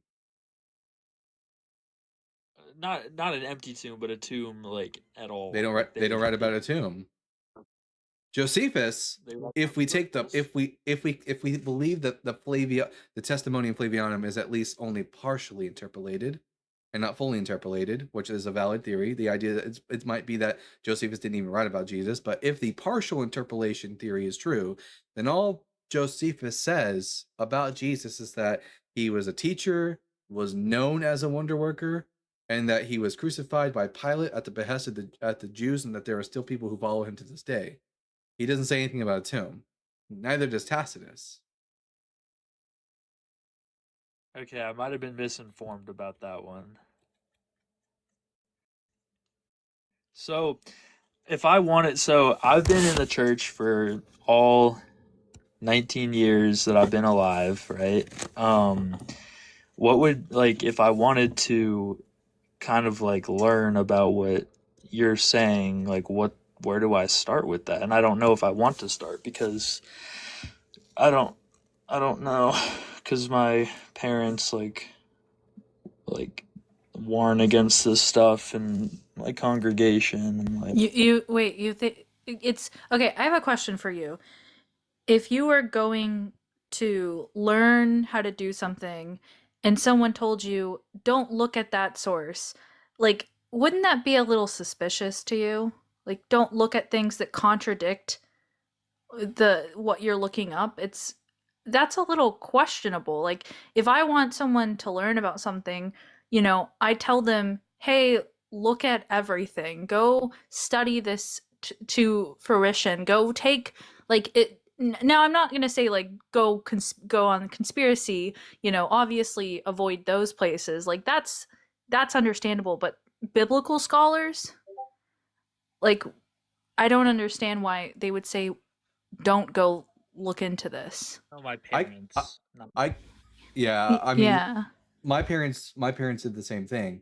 If I was a parent though, and I would tell my kids, look, you can look into whatever religion you want, because I think that the truth will ultimately win now, and do good argumentation. So don't let your church dictate to you what it is you should and shouldn't look into. If they're terrified of it, maybe there's a reason they're terrified of it. Maybe it's because it's false, but maybe it's because it's true, and the greatest enemy that Christianity has is information. But if you want information on where you can start to look into doing more research on this, there are a few scholars, biblical scholars, that you can start looking into who have more information on this kind of stuff. Would you like some of that information, some of those names? I do also just want to say, if you look at the BITE model, information control is part of cult study. Information control, emotion control, all of these things. Telling you not to look at something and controlling the information in which you take in is cult behavior. Here, I'm going to give you some names. yeah, but I it has to be true. I don't like I've felt it. Well, here's the thing about feelings. Feelings can be misleading. Yeah. I'm sure, like, as a young man, and you can probably validate this, like, you maybe there have been times when, for example, you may have had like a crush on somebody, Yeah. a girl that you liked, and you felt that there was a connection there, but it turns out it was actually one way. It wasn't true. Our feelings can be misleading. Mormons experience these feelings. They actually use it as evidence for Mormonism, that the feeling that they get, they call it the burning in the bosom. They think it's the Holy Spirit validating their religion. We shouldn't trust in the feelings, because your feelings can mislead you. You should trust in the data, in the evidence. Where does the evidence lead us to? And I think, this is what you should think.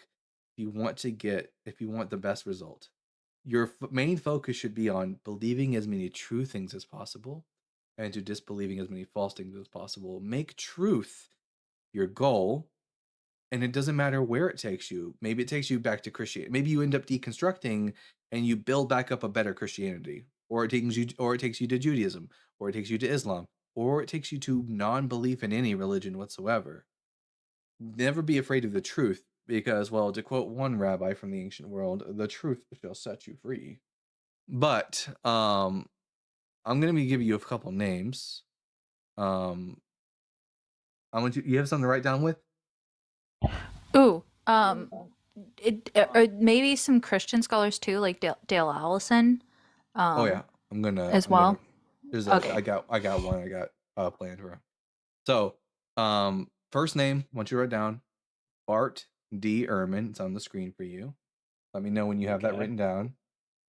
I got it. All right. Another one is, this one is actually from a Christian, Dan McClellan. Okay. And he actually has a YouTube channel, so you can, and a TikTok channel, and you can watch all his stuff on TikTok. There's Peter Enns. He's actually a Christian as well. He wrote a book called How the Bible Actually Works. And this isn't really about atheism or non-belief. This is more about questioning the presuppositions we have about how the Bible works and why we probably, even if you're a Christian, you probably shouldn't think of the Bible as this univocal, inerrant, divinely inspired word, that it has a different function for some Christians. So that's just for that. What's the book from Dale Allison you wanted to recommend, Ashlyn? Resurrecting Jesus is a good one. I think that's the name of it. I think that's the one. Yeah, I have on Kindle. This is Dale Allison, and I'll just leave you with these 4 names for now, for you to do some more research on biblical scholarship and whatnot. Do a little bit of deconstructing work, and then when you've had the chance to digest some more of this, or you think you have some more to talk about, you're more than welcome to call back in. How's that sound? Okay, I wrote these 4 down. I appreciate that. But earlier you were talking about how feelings can be misleading. Yes. Well, that's what my church told me. And when I was like 15, I thought I was gay. And they told me that it was misleading, and now I don't do that anymore. Well, luckily, So that's an example of how prayer can work. Yeah, well, luckily, Quintavious, we don't have to rely just on feelings for this matter. We have scientific data that demonstrates that that your sexuality is not something you can control, and it is. They taught me. Well, you can repress your sexuality. You can lie to yourself about your inclinations and stuff like that. Or you could even just be bisexual, and thus you're, willing to date both sexes. But scientifically speaking, maybe Snitch, could you maybe speak a little bit about this? Yeah, are you talking about like the difference between gender and like biological sex? Well, no, that like people who are same-sex attracted, it might just even be in the gene. I brought up Reverend Chad as well, because they have personal experience with this in the ministry as well.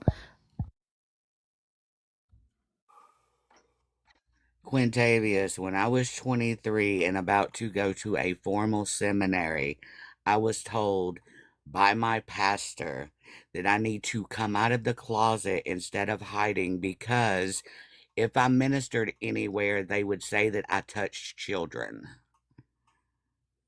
Oh. I know what you're going through, and I know what your church told you. I don't know if you will believe me, but it's not true. I still got my ordination even though I am gay. Yeah, but I'm not. I just... Yeah, but they told you that you would go to hell for being gay, didn't they? Yeah. That's a lie.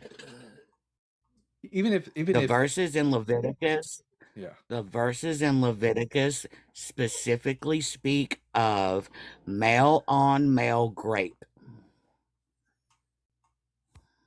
So the passages in Leviticus 18 where it talks about if a man lies with a man, they were not thinking about same-sex consensual relationships the way that we think about them. In the ancient world, men would dominate other men in an act of like it's almost like it's kind of like the prison system. People in prison don't engage in same-sex relationship generally because they are attracted to other men. They do it as a power move. And that's the way it functioned in the ancient world as well in these instances. And that's what the Bible was speaking against. And in regards to Paul, well, Paul also said that it was contrary to nature for a man to have long hair. It's quite obvious. And Paul even says sometimes in his own works, like 1 Corinthians 7, that some of the things he says don't come from the Lord, they're his opinions. And Paul is just being influenced by his culture to say these things. So when Paul says that it's contrary to nature for a man and a man to be together, or for a woman and woman to be together, that's not necessarily Paul being influenced by the Holy Spirit. That's Paul giving his opinion on culture, because we know, scientifically speaking, same-sex relationships do occur in nature. Human beings aren't the only ones who do it. Apes, dolphins, penguins, all kinds of animals do this. And if God is really all knowing and all loving, and he created us with these like sexual tendencies, I don't think he'd be willing to a good God would punish you It's for these things. it's linked to, and Scientific Snitch can probably talk to that. It's linked to genes. It's linked to certain tracts in the brain.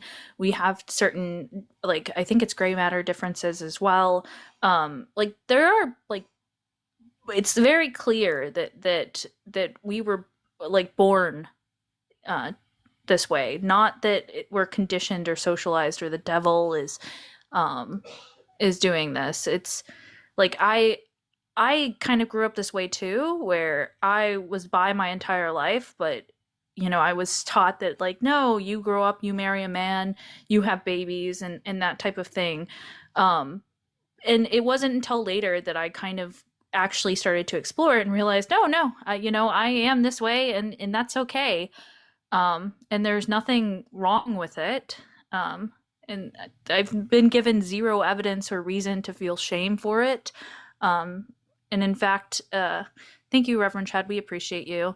I don't see why it would be the case that if God is created us this way, even if I took the religious position, that I don't know why God would shame me for this based on the evidence, and Scientific Snitch can probably elaborate even better than myself regarding that subject. I can provide, so there is a large-scale genome-wide association study which reveals some really critical information regarding the genetic architecture of same sexual behavior. This study was based off of over 477,000 people, and based off of this, they identified that, and by the way, 477,000 people is a lot, and obviously it's very difficult to quantify the entire genome in that many people, so it's not going to explain all of the variation, but it's going to explain a pretty significant proportion. And based off of this, the tested genetic variants that they basically, after collecting some data, they narrowed it down, and the genetic variants they specifically looked at accounted for between 8 to up to 25% of the variation in male and female same-sex behavior. So there, even if it's imperfect, there is still like a confidence interval basically, which indicates that up to like 78% of the variation that we're looking at could be explained by this model, which is it's pretty good. And there's like multiple other studies on this. There's specific genes like SLC8A1, FMR1NB, ZNF536, NLGN4Y, and I'm just reading off my notes right now. But there's various different specific variants that are linked to these kinds of behaviors, and I think it's really important to understand that just like skin color, just like ancestry, just like various other components of the human experience. Same-sex behaviors are not considered to be like one gene related. There's not like a single gay gene. It's polygenic, so there's many different genes that are involved, and it's likely not only a combination of like these genes, but also, as Ashley said, brain structure as well, which have been, I would have to do more reading into that because I mainly looked at the gene stuff. Well, I'm sorry I derailed the conversation, but I appreciated it. No, and it's I'm fine. gonna Normally, go now. I don't like derailing conversation, but in this case, I think it's important. And don't think, and this is a lot to take in at once. Just take things one step at a time. Just start with looking into the information that we have, the biblical scholarship that we provided for you, and then you can deal with what it is your church has been thrusting upon you in regards to like sexuality as you go on later. But for now, I think it's important that you just look into the And biblical and scholarship and start doing some deconstructing first. and if you're comfortable enough, I would look into getting some therapy. And I do therapy. I think everyone who's an adult should look into therapy because it's not a religious therapist. That they're generally not backed by any uh, criteria or anything like that. I would look into something like verified by like the American Medical Association, someone who has credentials um, in the field.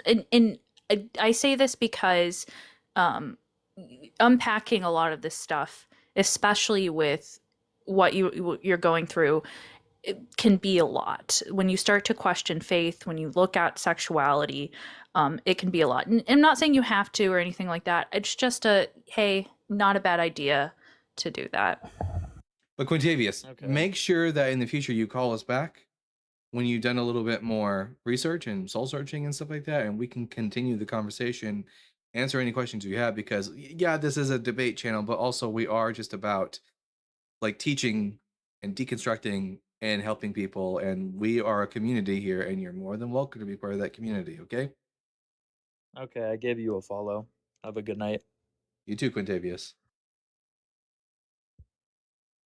That is why we do what we do.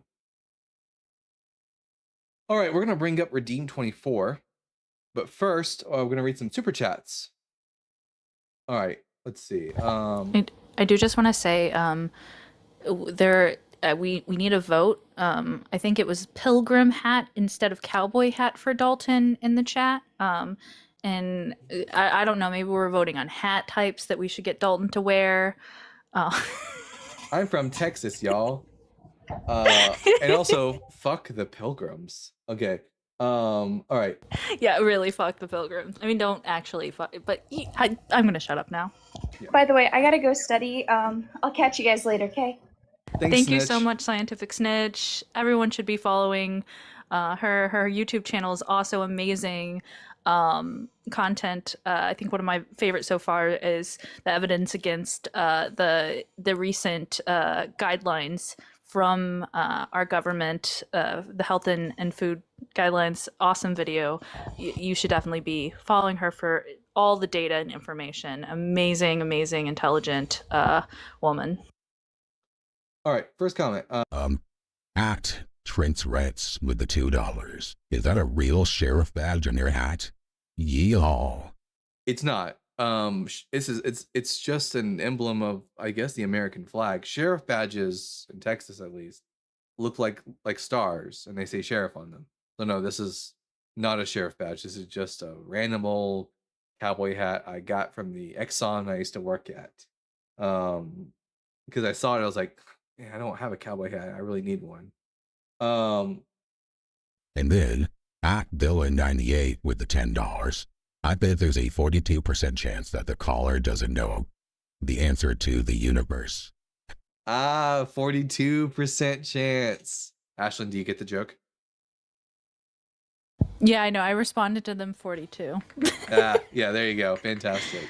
Whoever, if you haven't already, okay, like I like the Hitchhiker's Guide to the Galaxy movie, but the book is so good. Y'all need to at least listen to the audiobook of the Hitchhiker's Guide to the Galaxy. It's so good. I sometimes refer to the Bible as the Goat Herder's Guide to the Galaxy because, anyways. At Kirby Shine with the £5. Hello, Governor. Scientific Snitch is on the line. Skep Talk on Monday with Forrest Valkyrie. Valkyrie, Deconstruction Zone family taking over the line. She's gonna be on the line Monday with Forrest Valkyrie. Pretty cool.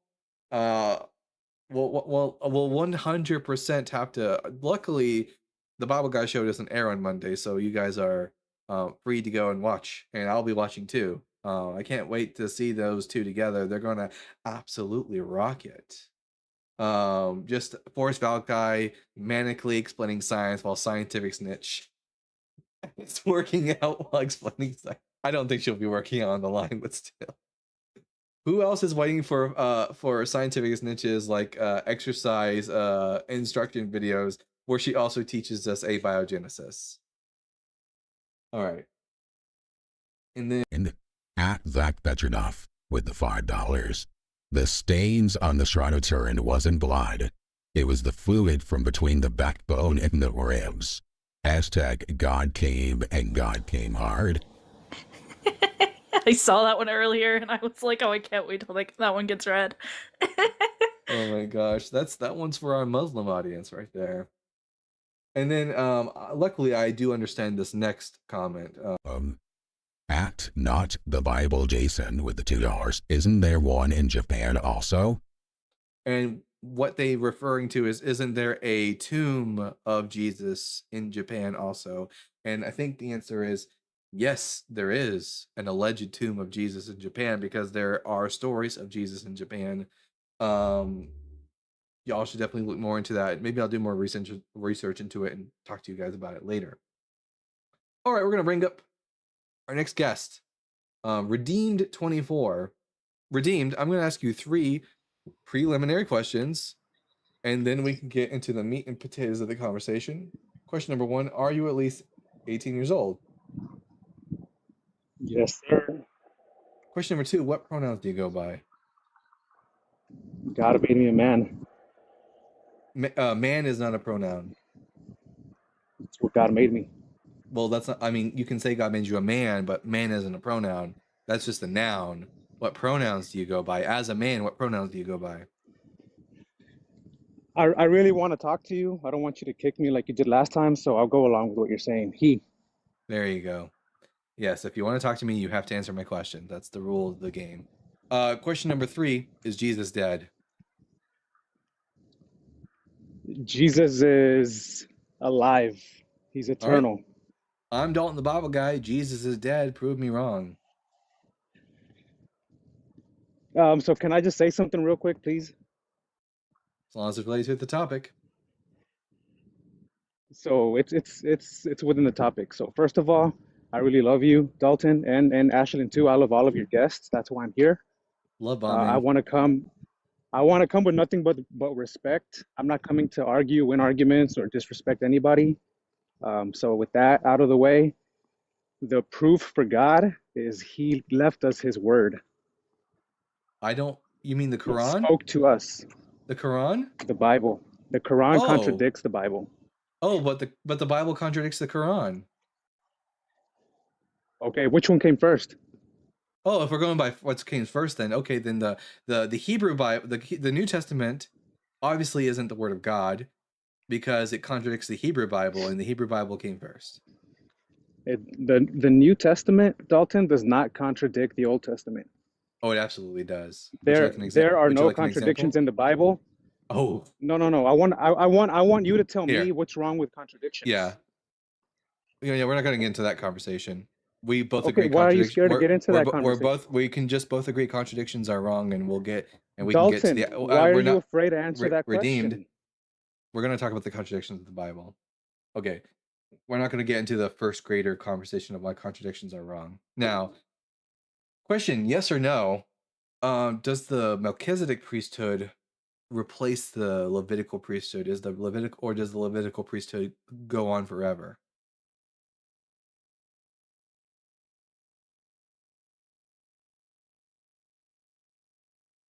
You can unmute yourself.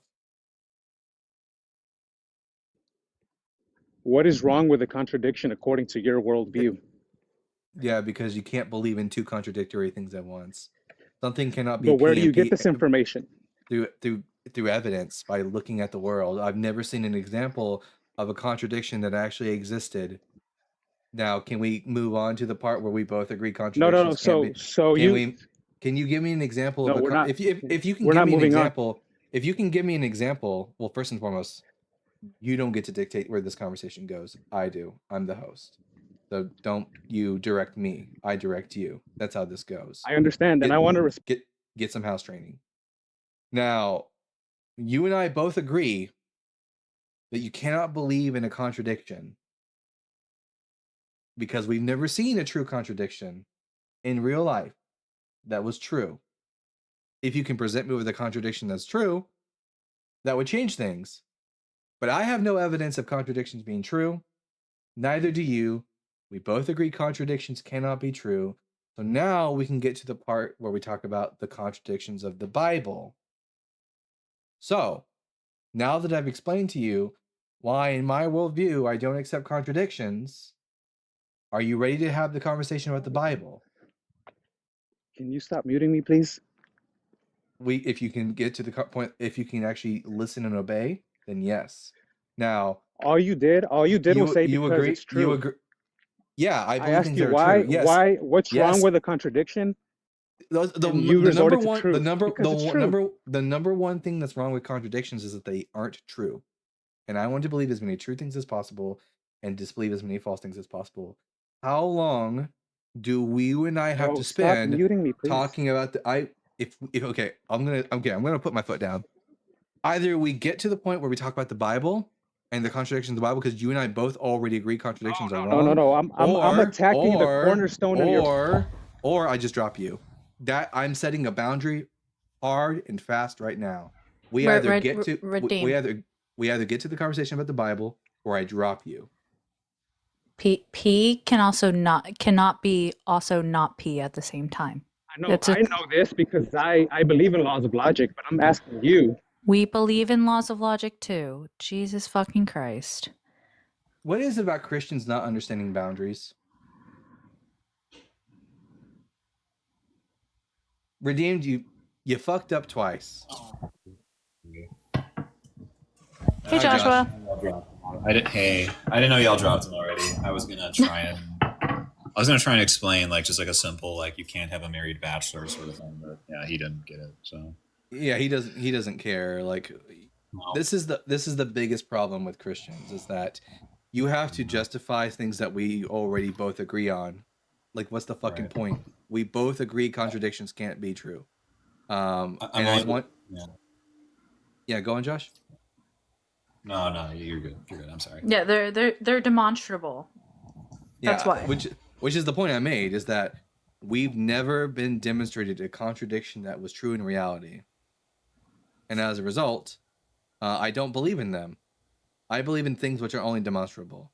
Redeemed doesn't want to talk about the Bible.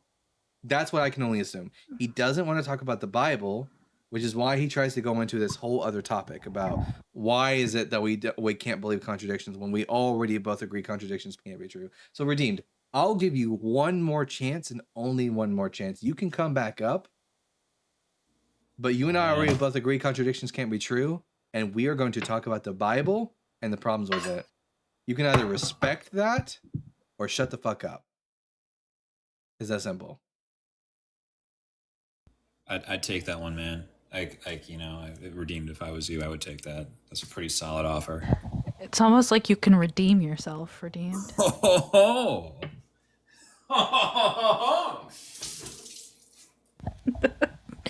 Can we keep Joshua here to laugh at my jokes? Sure, why? I'm just going to do some Seth MacFarlane-esque commentary the whole time. Hey, you know what? I would 100% be behind that. Now, Redeemed has requested back up, so I'm going to assume You don't have to leave, Josh. So I'm going to assume that Redeemed has accepted my offer and is not going to waste our time with the conversation of why we don't believe contradictions are true, and is willing to now just say, yeah, we both agree contradictions are true. Now we can talk about the Bible.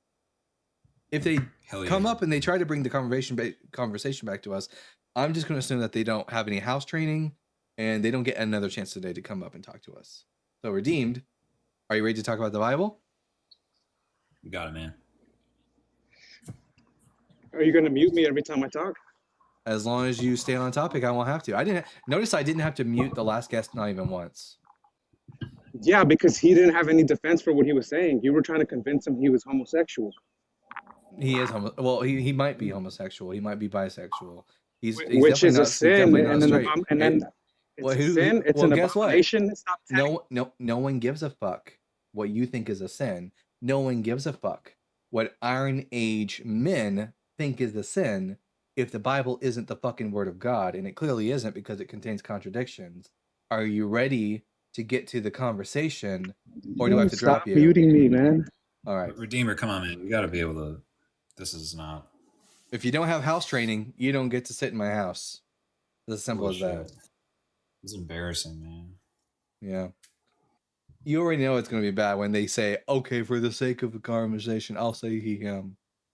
Like, if you're too stupid to understand how pronouns work, or you're just a bigot and an asshole, that you have a problem with pronouns because you think it makes you gay, which would make your God gay, that tells us everything about how the conversation is going to go. All right. Super chats. Let's see. Mr. McKendall with the $10. His religion tries to suppress him and feel ashamed for being who he is. Us atheists are here to welcome him, give him advice, support, and evidence. Love this community. You know what?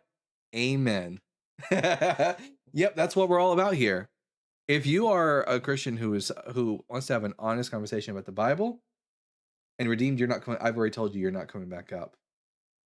They're in the gas box again. I already told you you're not coming back up. You've lost every opportunity for today. You can try again on another day, but you're not coming back up. Not a chance.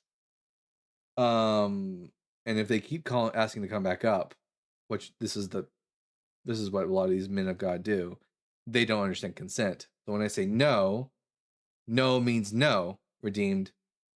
It's not about being scared. I want to fucking talk about the Bible. You either follow the instructions or you don't get to play the game. Simple as that. So, like, yeah, Redeemed, it's a pretty simple boundary to follow. Most adults can do it. I don't understand why you can't. I don't know, man. Like, I'm genuine. Like, don't. We're not scared of people who don't understand pronouns. Right. I'm as a man, I am embarrassed of my gender because of you. Better, my guy. Now he's saying, let's talk about the Bible for the sake of the followers. Yeah, you can call back tomorrow and we can talk about the Bible. But I've already said you're not coming back up. And no means no. Okay, fine. You can sit in the guest box. You can just sit there. I won't decline you, but I'm also not going to accept you. So you can just sit in the guest box and listen to us shit on your God. And if you run your mouth in the comment section, I'll just mute you. See? I'm God here. Wait a minute, no, let me do that better. I'm God here. Dun, dun, dun. All right. Herbie Sean with the £2. You says, I love you, Dalton. You. Mute. Non-consensual, I don't love you. You're annoying.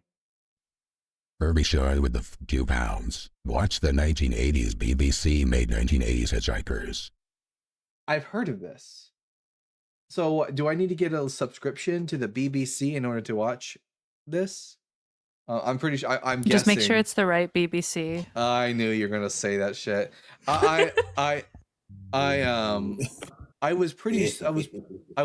pretty sure that the BBC probably has a streaming service, right?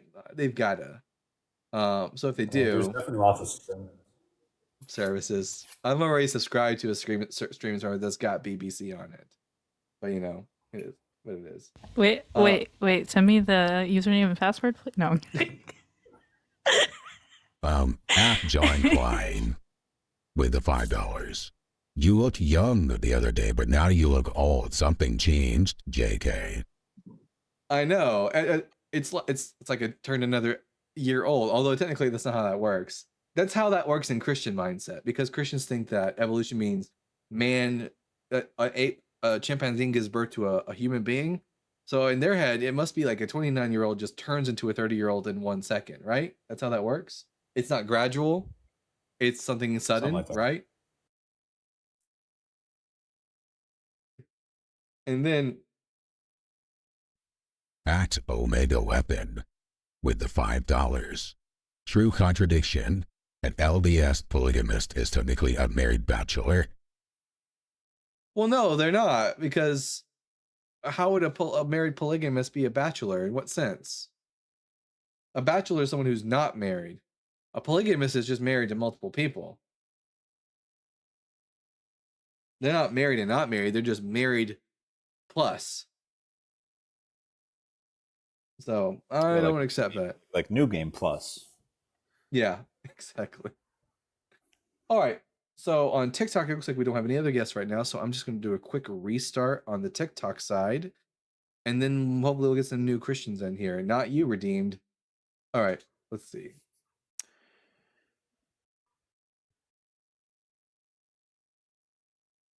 Going live. There's something about Christians on TikTok, you know? Oh, yeah. That's what I wanted to tell you guys. Okay. So y'all know how Justin has a Philbro timer. I'm working on a Philbro timer of sorts right now. So it's not going to just be like us going to YouTube and clicking on a timer. I've got something that I'm working on right now that is, not only is it a timer, but it's a timer that has a built-in like a rules list that basically, if you're a Philbro and you want to have a conversation with me, you have to follow these rules in the conversation. And then at the bottom of it, there will be the timer that goes with it. So, you know, that's what I'm working on right now. But we'll bring up our first guest again for this iteration of the live.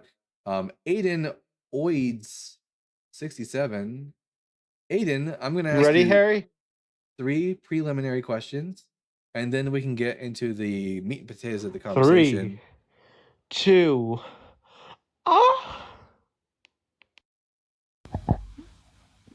Mm-hmm. And how did that make you feel? Do you feel better? Was your intention to make me more of an atheist, Aiden? Because success. His name is Ad Noise. Noise. All right. Oh, Aiden's a waste of space. okay. So we're going to move on.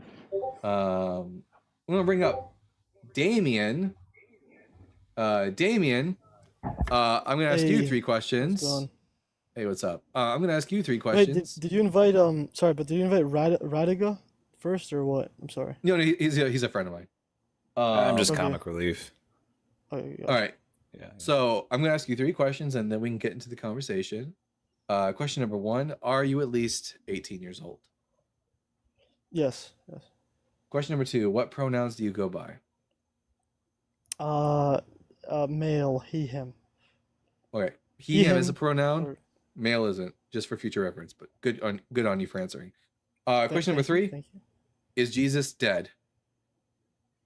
Well, he's risen from the dead, and according to Christian belief, he is still alive in physical body in heaven. All right. I think Jesus is still dead.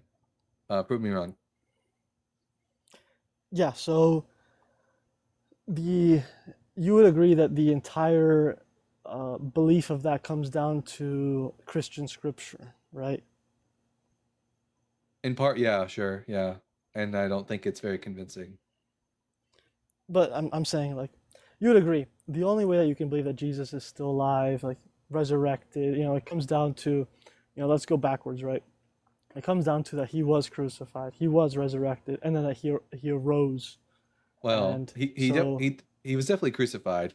I don't think, and we have outside sources for that, but I don't think we have any good. Yeah, all we got for the resurrection is hey, claims made from the Bible, and the Bible is unreliable for a number of reasons. and I'll say that honestly, thank God that we have somebody that actually is honest in that he was crucified, because you're gonna hear people nowadays mean, that say he was not crucified or something like that. So at well, least that's a basis. Muslims will say that. Now, I'm on the fence when it comes to the historicity of Jesus of Nazareth. I could just as easily become a mythicist tomorrow, and therefore I wouldn't think Jesus even existed. But for the sake of this conversation, I'm going to hold the historicity view that Jesus of Nazareth existed. He was crucified. But the Bible is unreliable to tell us almost anything about the historical Jesus. If I could ask you, what about it is not historical? Historical? Yeah, the nativity stories of Jesus aren't historical. They contradict each other. They contradict history. That's we can start with that. Yeah, if we could, yeah. What you're saying that the accounts in the Bible go against each other? Yeah, not only does Matthew and Mark contradict history, they contradict each other. If you could to explain to me, if you could. Yes. For example, yes or no, according to the Gospel of Matthew, Jesus of Nazareth was born during the reign of King Herod the Great. Yes, Matthew, yes. And when did Herod the Great rule Israel? Did he rule all of Israel or just that area? All I'm of not Israel. Sure. To be honest, I'm not sure. He ruled Israel from 40 BCE until 4 BCE when he died. Okay. According to the Gospel of Luke, chapter 2, Jesus was born during the census of Quirinius, during the reign of Augustus Caesar. When was the census of Quirinius?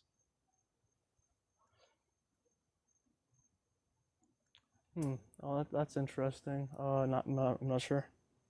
Quirinius became this governor of Syria and did a census of the people of Israel in 6 CE. Oh, not Israel, Judea specifically, in 6 CE, a decade after Herod was already dead. The Gospel of Matthew. Yeah. Is that what's because the Bible I don't think mentions that character though specifically. Huh? The Bible doesn't mention Quirinius, does he? It does. Or does it? No, I don't think so. Yeah. Does Luke chapter 2. Caesar Augustus. In some Bibles, isn't it written Caesar Augustus? No, those are two people, two different people. Okay. Luke chapter 2 mentions both of those people. It says in Luke chapter 2, in those days a decree went out from Caesar Augustus that all the world should be registered. This was the first registration and was taken while Quirinius was governor of Syria. So Jesus is born during this time period, but Quirinius wasn't governor of Syria until 6 CE. So far what you've said is one was 4 BCE, one was 6 CE, right? Yeah, which are 10-year difference. Okay. But, to be fair, that is pretty close. Is No, that it isn't. Is that the standard we're going by? I mean, Hang on, But I will say- hang on. I will 10-year difference. say- Hang on. I Let will me give you an say, example of what a I 10-year will- difference looks like. Oops. A 10-year difference is the difference between. This is going to sound strange, but I'm going to do it anyway. It's the difference between 9/11 happening and being 3 years into the Obama administration. That's a Are big those difference. two events? To be fair, I'm not that old. I'm only 24, so You're only to be- 24. to be Okay. honest, it's not- Okay. Cool. yeah, That's I'm not okay. that Then I old. can watch. Don't worry. Watch But this. listen. Watch this. No. Watch this. I'll give you an example that I know you can relate. Listen, I understand the 10 difference. years is 10 the years. difference. 10 years is the difference between Obama's final tenure as or final year as president, and then being like fast forward 10 years to being 1 year into the second Trump administration. Jesus fuck. See how many geopolitical events can occur in that span of time?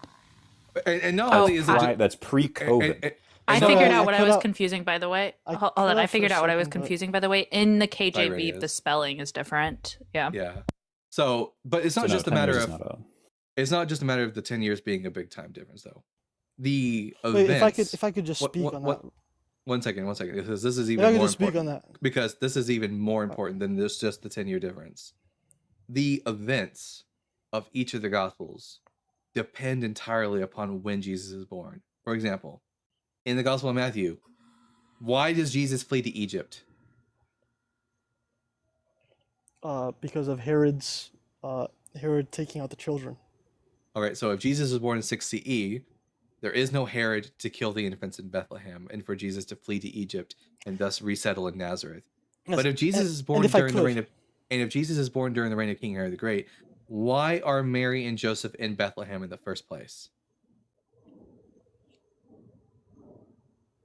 It was because of the Passover, based on what the Bible says, right? No, that's the crucifixion. Because because of the pilgrimage to the Passover, or No. maybe I'm wrong. I'm not sure. The only reason that they're in Bethlehem in the first place is because it says here Joseph also went down from the town of Nazareth in Galilee to Judea to the city of David called Bethlehem because he was descended from the house of the family of David. He went to be registered with Mary, to whom he was engaged and who was expecting a child. So the only reason Joseph and Mary, according to the Gospel of Luke, are even in Bethlehem in the first place is because of Quirinius's census. Yes. So if I could born say something real quick, I'm almost done. So if they're born during the reign, if Jesus is born during the reign of King Herod the Great, the whole reason for why Luke says that they're in Bethlehem in the first place is null and void. It all depends on this 10-year time span, right? Yes, Jesus' family are not the events of the Gospel of Luke cannot happen if the Gospel of Matthew is true, and the events of the Gospel of Matthew cannot happen if the events of the Gospel of Luke are true. Herod is long dead and cannot kill the infants in Bethlehem if Jesus was indeed born during the census of Quirinius.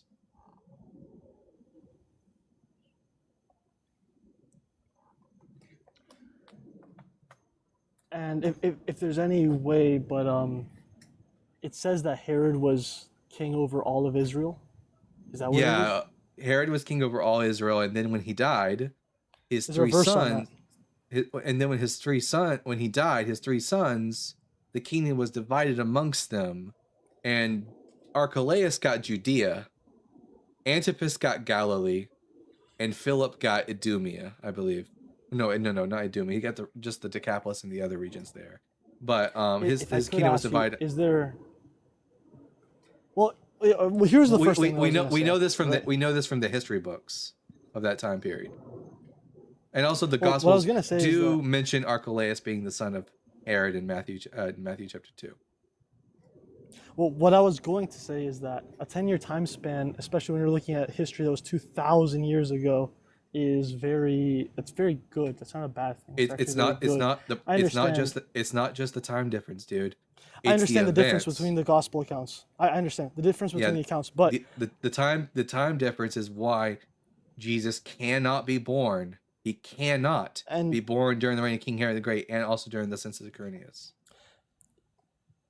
Okay, but is it not okay? Caesar Augustus, was he just the king over Israel, or who was he specifically? Because Caesar, no, was he king over?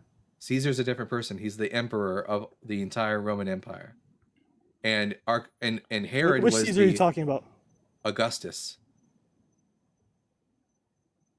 Okay, Caesar Augustus. Okay, I agree then. I agree, obviously. Caesar Augustus was the Roman emperor. Herod was the king of, because remember, every region got their own rulers.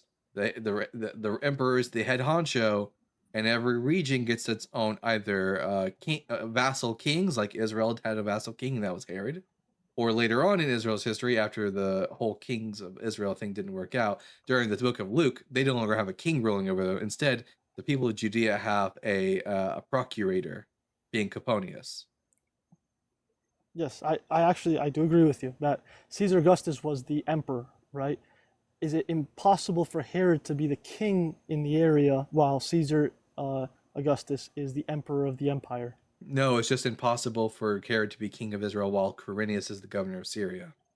The only reason Quirinius is even made governor of Syria and does the census over the people of Judea is because of Herod's death.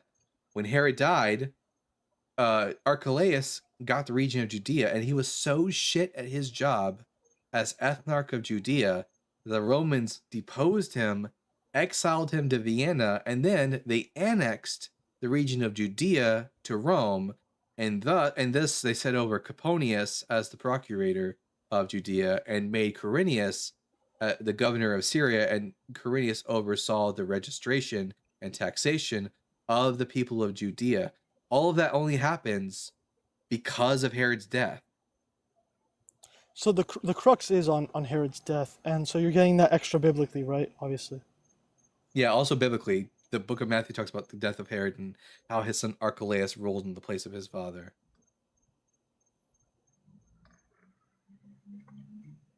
But when does Herod die based on the Bible? In the Bible doesn't give you It a happens time. after. What happens after John Why the are we Baptist's looking at the death? Bible to verify something historical? Yeah, we're looking at the Well, hold on, historical because we're looking at the history books. Where we're looking at the works of we're looking at multiple history books. First, we're looking at, in this case, 2 works. Flavius Josephus, a first century Jewish historian who wrote book 17 and book 18 of the Judean Antiquities, where he gives us the histories of the Herods and their fall, and also Cassius Dio, who tells us that that the deposition of Archelaus took place in the same year that the temple to Castor Pollux was dedicated by Tiberius, which was in 6 CE. I mean, if we want to stick with just history books, then we can do that. Or because I mean, you're bringing out the Bible, so I'm asking you, like, based on the Bible. Well, the problem because with the we're Bible using is the that it Bible at this contradicts. point. The problem with the Bible is that it contradicts the historical facts. So, Well, let's like, see. and this isn't the only instance in which the Bible contradicts historical facts. Like, we can go to like how All the right, sidekick. Give me one second. Yeah, Let me talk to the host. yeah. Well, they are also. Why my are you co-hosts that- they get- disrespecting Joshua? Yeah. Seriously? He had a good I'm point, sorry. and you just shat on him. I know, but he Damien, just bro. he does just jump in randomly to one up. Like, Do it's you- kind of like Robin and Batman. It's not- Do you it's know not- it's how not to a one like, up. It's a have a fact. conversation? It's not a one up. I'm not- What Joshua said was a fact, and it's a true fact. So I'm not bringing this up to one up, man. I'm genuinely like, would you like to have an accurate view of history, Damien? Like, Well, is yes, that of something like course. separate? Okay, cool, awesome. Same here. But let's Same you here. know, No, let's hang look on, hang into it, on. and let's I've also let's listened go to you. one I've listened point to you at for a time. while, and I've held my peace. Just do you You've mind not been really holding quick? your peace, but yes, okay, let's see. Okay. All I'm saying is that if you care about having an accurate understanding of history, then it would stand to reason you would incorporate not just one source, okay? And that's kind of what we're seeing Bible Guy do here. We're seeing him incorporate, we're looking at the Bible and we're fact checking it with things that we know that can, be reliable, okay? And then alongside that, I know there's other stuff with like Flavius Josephus and all that other shit. I know there's separate conversations to be had there. But generally speaking, what I was referencing that got you so triggered is that there are things in the Bible that simply we do not have any evidence for. Like, for example, the mass exodus of Israelites coming out of Egypt. We don't have any evidence for that.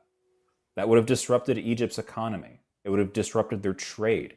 It would have resulted in what's called a labor vacuum. Not which is to mention, essentially what happens when, not to mention that there are anachronisms in the Exodus story. They mention the Israelites building the storehouse of Pithom and Ramesses, but Ramesses wasn't Pharaoh of Egypt for 200 years after the Exodus would have taken place. Yeah. So that's what I was bringing up because I wanted you to be aware of that. And I don't think this isn't the only, when we're talking about like the birth of Jesus, this isn't the only area in the Bible where the Bible just is essentially making shit up to our understanding from a historical point of view. And if you want an accurate understanding of history, I would assume that would matter to you. I'm sorry that got you upset. I'm sorry if I came off like I'm doing a Batman and Robin bit. That's all I wanted to That's all put right, on brother. your radar. No worries, no worries. Okay. Can you understand where I'm coming from? In so much that there's other parts of the Bible that where we There's definitely really don't look, have any evidence that there's a lot of parts. Okay, look, I'm going to agree with you that because the Bible, and I'm sure hopefully all of you would agree that the Bible was is a collection of obviously the Jewish scrolls and then eventually the New Testament, and these things go over thousands of years, right? Thousands of years. So the further back we go, the more difficult it is to obviously get historical evidence. Like with David and Solomon, at least we have like coins, right? There's like coins that say Solomon on them and things like that. So those things are at least provable that Solomon was a king. Well, And we yeah, we don't have any coins with Solomon's name. would We you have disagree with that? we have king. Yeah, we have kings. We have names of coins with later kings, not Solomon. Are you sure? Let me see. I'm sure. The only reference we have to either David or Solomon is from the Hebrew Bible, and also we have a stele that mentions the house of David. It would be cool if we have if you can provide me with a coinage that bears Solomon's likeness and name that date to his time. That'd be cool. I'd accept that because I think Solomon existed. I'm not aware of that piece of archaeology. But we do have coins with the names of like Hezekiah and Uzziah and Ahaz on them, for example. Let me see. Maybe I'm losing my mind. Oh, I could have sworn that there was a coin that wrote Solomon. But yeah, it's very possible that what I saw was like written after the fact, like the same way that we put like Abraham Lincoln and stuff like that on things after. So, I'm not losing. We have pictures of Abraham. Oh no, I mean no. If we have a coin, No, but I'm with saying the Solomon, idea of if it. I would say if we have a coin with Solomon's face and name on it, it's probably they don't put the faces After the of fact. they don't put the names of and faces of kings after they're dead on coins. It would date to the time of Solomon if it had his visage and name on it. But is there not? Hold on 1 second. Maybe it's a what do they call it? It's one of those like the fruit of the loom. I swear I'd seen this. I thought it was on Wikipedia, but now I scrolled down. A I didn't seal? see it. A seal? No, A clay, no, not the a clay seal of seal? Solomon. Well, No, we have no. we have It was a, we have a clay seal with Hezekiah's name on it. no. I'd seen a silver coin or something, but to be honest with you, I'm not gonna hold on it because I Solomon, you swear it said? was on Wikipedia, but when I scrolled down, I don't see anything You at all. said for King Solomon there, Daniel? Yes, but honestly, look, my memory on, can also be that's totally bad, but fine. I do swear that I saw that. But I think Solomon was Um, that David had a son. I mean, David was probably a historical person, and he obviously had a son because we have later Davidic kings. So I'm fine with that. But but like my point was that I do understand the further that we go back, the more difficult it is. For example, when we go to Moses leaving out of Egypt, I'm someone I'm a Christian, but I can be like objective to whatever history shows us, right, in the archaeological evidence. would There's you like agree maybe with one. would you agree with me that Sorry. Moses isn't the author of the Torah? The thing is that it's said that it was written down multiple times after, but I do believe that he received that, but that's because of my religious belief, right? But It says in the Torah that Moses was the most humble man in all the earth. Do you think Moses wrote that? well, it's almost like the book of John where he says Jesus' favorite, and then it was written by John, right? Well, So there's things like that in the Bible. the Gospel of John has multiple authors. The end of it has a we that speaks. But do you think Moses, the most humble man in the world, said that he was the most humble man in all the world? Does that sound like something a humble person would say? He also writes about Moses' death. That's interesting. He No, also no, writes. but I'm He I'm also agreeing writes with you. about. No, Yeah. He also I- writes the authors of the Torah about his own death. Yes. about his own death, and they also mention in the book of Genesis that Abraham chased a certain group of individuals all the way up to the region of Dan. But the problem is that there isn't a region of Dan until the Israelites, according to the mythic history of Israel, settle the land of Israel, and the Danites settle in that region, and it's called Dan. So there is no region of Dan either in the time of Abraham Until or even in after. the time of not until the time of Moses. So the book of Exodus, most scholars would say the Torah, not written by Moses, it's written by probably dozens of different authors and editors and redactors from 4 different sources that are brought together.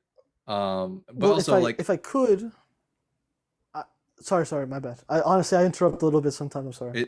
it's not just that the history gets hard to know about, but the fact of the matter is that the Torah makes historical claims that are simply just wrong and inaccurate.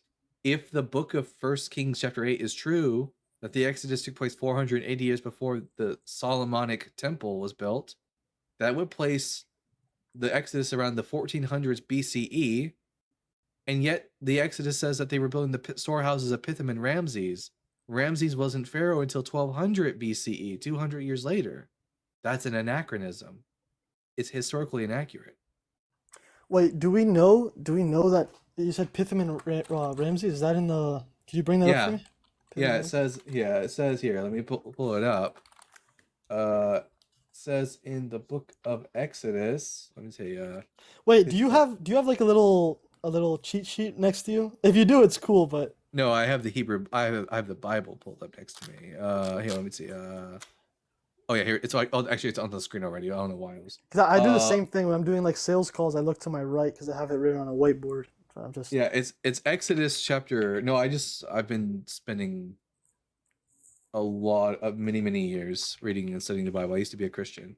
Okay, Exodus chapter 1, verse 11. Therefore, they set taskmasters over them to oppress them with forced labor. They built supply cities, Pithom and Ramesses, for Pharaoh. Ramesses wasn't a pharaoh until Ramesses wasn't even born yet. Not for another 200 years.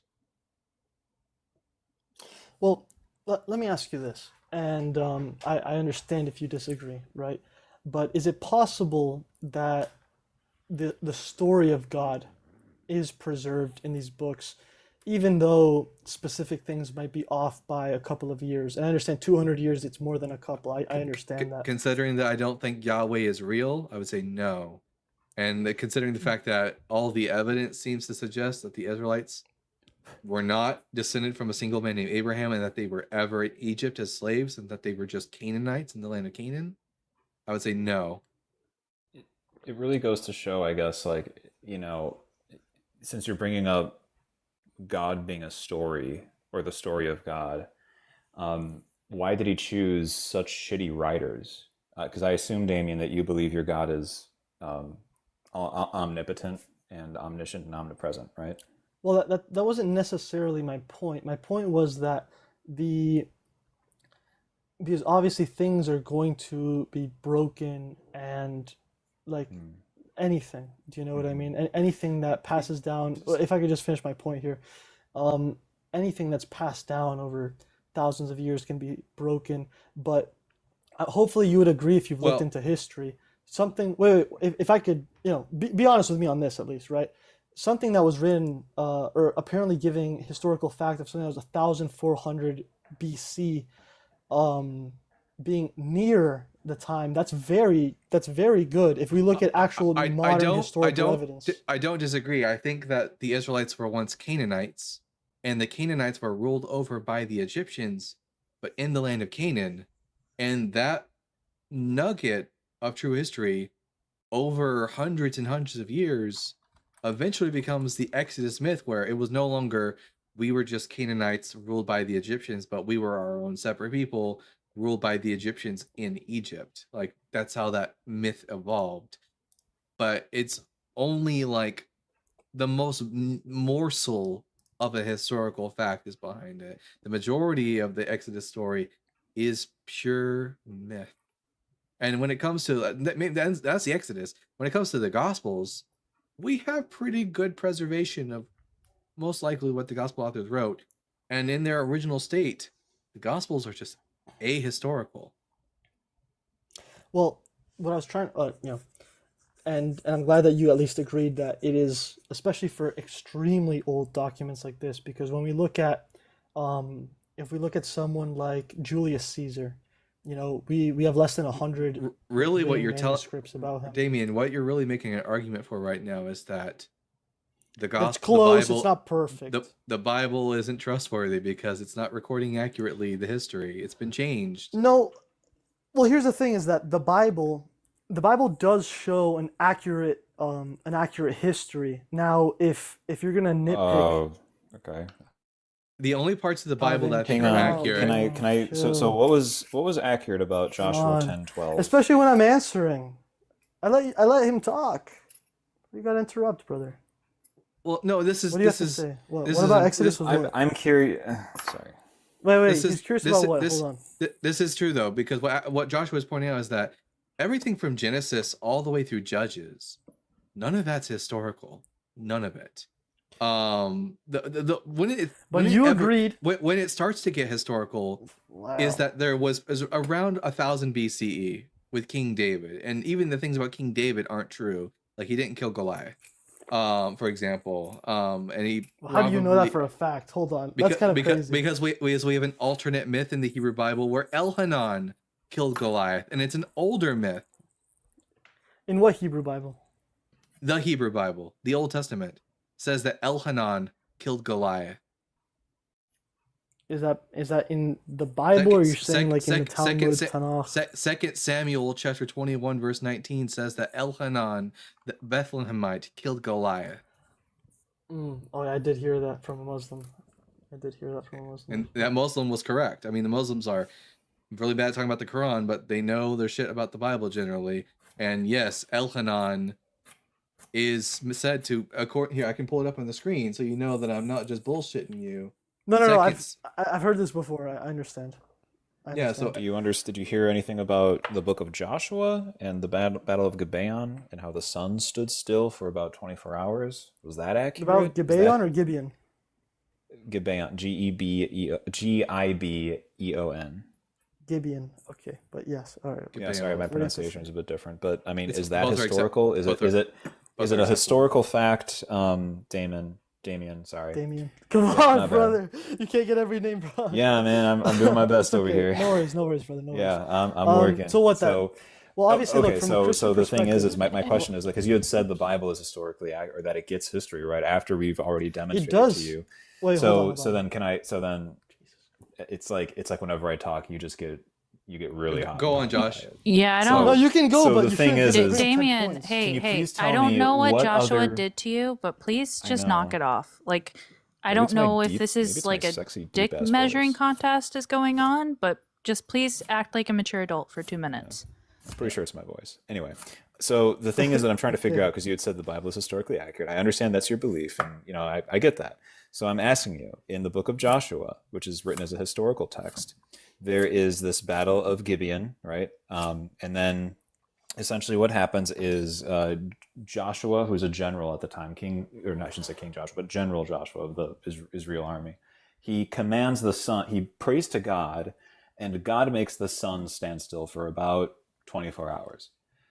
Leaving out the fact that for this to happen, one of two possibilities has to occur. One, the solar system is not heliocentric, it's geocentric, and the sun was in fact moving around the earth if we're taking the hyperliteralist approach. Or the solar system is heliocentric and the earth just stopped rotating. Why is it, since this happened during a period of humanity's history, where there were plenty of other cultures and civilizations that were very accurate with their star-keeping abilities, or not just star-keeping, but like they're very accurate in terms of like measuring and understanding how the constellations moved. No other culture writes about this. This would have been breaking news for the Magi, the same people that you believe discovered Christ in the manger, that followed the star. They would have written about this. We don't have anything in anywhere else of the world at the time indicating that there was a period where the sun stopped. Okay, that's also, an interesting additionally, if that were to happen, life on Earth would no longer be sustainable, because it's like the equivalent of driving 200 miles per hour down the freeway without your seatbelt buckled and then coming to a dead stop. You'd fly through the windshield. See how All right, well, Newtonian... let's speak on that point. Let's Yeah. speak on that point. Okay, So cool. when do you believe that that was written? Written or when When it do I happened? believe that was written? Or when it happened? Well, the Exodus was around I don't 1400. know. So we're talking about the early 1300s BCE. Yeah, so 1300 BC. Would you agree that is when it should have happened? No, not 1300. Well, let me think. Not 1300 BCE. Like 1399 BCE, because temporary goes Okay, 1400. we can 13. Yeah, we can give a because range BC. if you'd like. We could go like 1200 to 15. Yeah, we could do a range it's, as well. It's in the early so let me ask you. 1300s BCE. All right. So Radagon. So would you agree with that time frame, 1350 BCE, or what time frame would you It's agree Rada on? Gandalf. Yeah, you really Rada Gandalf. down. Sorry. Rada Gandalf. No worries, I know brother. names are hard. And yeah, sure. I After think you that. messed up like 2 names, Yeah, but it's I know. okay. I really did. I'm It's just okay, giving brother. you shit, man. No, yeah, I No would worries, agree no with. worries. I would agree with that. I think that's fine. My problem is the fact that this is 1350. written as a historical fact, So and okay, that this so is written as an event that actually wait a happened. second. Wait a second. So you asked, right? Or you made the proclamation. Surely, if this happened, there would have been other magi's or astronomers that would have written about this, right, in 1350 BCE. So let me ask you, can you name me 1 or 2 uh, astronomers that we have the manuscripts of or their writings in 1350 BCE? In If you can name 1350 1 or BC? 2, yeah, No, I can't. anybody. No, Or is there but we You know anything? why? do. If you want to No, Google no, it, or no. But we do know that the Do you know Babylonians why? kept. But that we do know the Babylonians kept a meticulous records from astronomy. Like that's why we know. That's how we know about Magi in the first place. Like the Gospels aren't the first okay. people to mention the Magi, Damien. What's the No, crux of obviously my not. I Damien? agree. I Damien, hang agree. on. No, what's the Mhm. crux of my why did I bring that up? I want you to tell me why I brought that up. Why did I Well, bring here's what up you said. other astronomers? Well, here's what you said. You I said, know what I surely, said. hold on. 1 second, brother, please. You said, surely, if this happened, that the sun stopped, right? Yeah. And, I'm sure the sun and the moon stopped and all this stuff stopped. Surely, if this Okay. thing stopped, then astronomers would have written about it or have marked it down. So I'm only asking you something very simple. Yeah. I'm asking you if you know of any astronomers that have correct manuscripts in 1350 BCE, What do you mean and if you correct? can name one of them. What do you mean Yeah. correct? I'm just What is asking you it? for one. I need to Wait, know what what you do you mean mean by by correct? correct. Well, you're saying surely someone would have written about this. So I'm asking you, who would have written about this? So that is so first off, this is a red herring to my argument. All right, do you believe, Damien, that the sun stood still for 24 hours? Yes, but I'm asking you, who So wrote then- this? Who would have written it down? Like I'm just. Okay. It's a What does very it matter? simple Hang on. follow-up. What does it matter who wrote it down? Like, why is that the crux here? Why is Well- why is the? I'm really curious why Yes, I you're understand. shifting. Hang on. You are making the claim. You are sorry. You're understand not what making you're the claim. asking. You're affirming the claim. Yeah, because you keep interrupting. So you're affirming the claim that the Bible is accurate when it states that the sun stood still for 24 hours. Okay. If that's the case, why are you shifting that burden of proof onto me to say, okay, well, name 3 astronomers at the time? I'm sorry. What's more Whoa. like what's happening here? Because I'm asking you. It's actually a okay, very logical question. Hold on. Wait, No, I Damien, understand your question completely. You don't need to go Damien, for three Damien. minutes. We don't have to name specific astronomers. We know that astronomers were keeping records at this time. For example, Mul Apin, the Mul Apin stone, which is actually 2 clay tablets that preserve astrological and astronomy, like catalog from Batman the saving ancient world. Robin. You just Are saying you words okay, now? Damien? No, I'm just saying Damn. Do Batman you- saving Robin. But wait, No, Damien, this is cute. I don't it's know. not that. I it's don't not know that what cute, what right? what therapy you didn't go through, but maybe you should consider it in the future because you're acting like a child. Damien, We're is there trying He's either to have Catholic or a- Orthodox. an so- adult Damien, conversation. Hold wait a on, minute. guys. Damien, is there anything extraordinary about people writing down star movements that's even close to the extraordinary nature of Batman and Robin? No. The only reason I said Batman and Robin is because it's like Robin in the it's Oh it's my whatever this God. dude's name read. Damien, shut up. Mul Apin. Well, hold on. You, Can I you came up. speak You came up here knowing that there were multiple people, Wait. so you don't get to complain about multiple people calling you out in your bullshit. Now, the fact of the matter is that we have And that's written okay. we have written records from astrologers from the ancient world. We know that astrologers existed and they wrote shit down. Why did you, especially when special astronomical events took Keeps place, they muting wrote me. this. They wrote, yeah, because and if you keep on muting yourself, it's a huge red flag. I'll just keep muting you and I'll just keep talking. In fact, I'll take my headphones out so I can't hear you. And I'll just keep talking until I'm done. So we know for a fact that astronomers wrote shit down, and especially when special things happened in the sky, they wrote shit down. So do we have any examples of any astronomers writing down, by the way, the sun stopped in the sky for a full last day? Do we have any examples of that? Now you can respond. I would. Doesn't matter if we can name specific astronomers. Okay, and not. I wasn't trying to be mean, guys. I wasn't trying to, but No I'm one just gives a trying to shit. say this. Respond. Is this that I'm you're bad talking. at it? Guys, the hostess said I could respond. So respond. So King Wuding was a very famous dynasty in China in which they cataloged over a few thousand stars, but they just happened. This was around that Wait, same can I area of 1300 dude. BCE. So I guess like this is another example of a star Robin. record keeping situation where So they just Damien, completely respond. they missed it. Wait, So let me res- respond. so- Let me respond. So, and the only response I want to hear is, why aren't ancient people recording the sun stopping in the sky? That's the only. Okay, 100%, right? And so I'm glad that earlier you agreed with me that historical texts, especially in the BC era, right?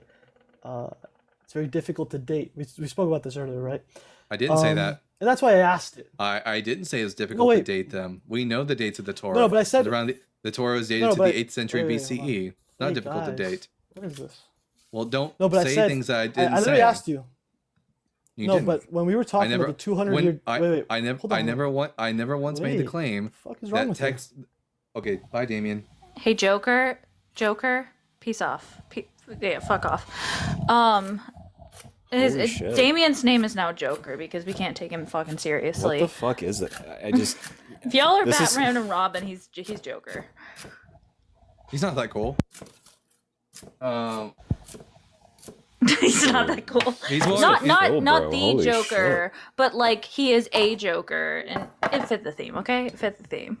I'm just like trying to figure out like where he was gonna go with the okay, can you at least name 3 astronomers from this time period where it's like it's wait a red minute, herring. how does my and I'm like, how does my inability of name 3 albums, bro? How is that inability? How does that any way justify the notion that the laws of Newtonian physics or like Copernican discoveries just stopped working for like 24 hours? Like, how's that work? And also, yes, I'm chopping vegetables.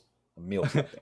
All right, we're gonna bring up Power of the Ori, but first I'm gonna read some super chats, and then we'll bring up Power of the Ori. All right, let's see. Axe Simeon Urchin with the $1.99. The UK TV show streaming service is called BritBox. I'll remember that.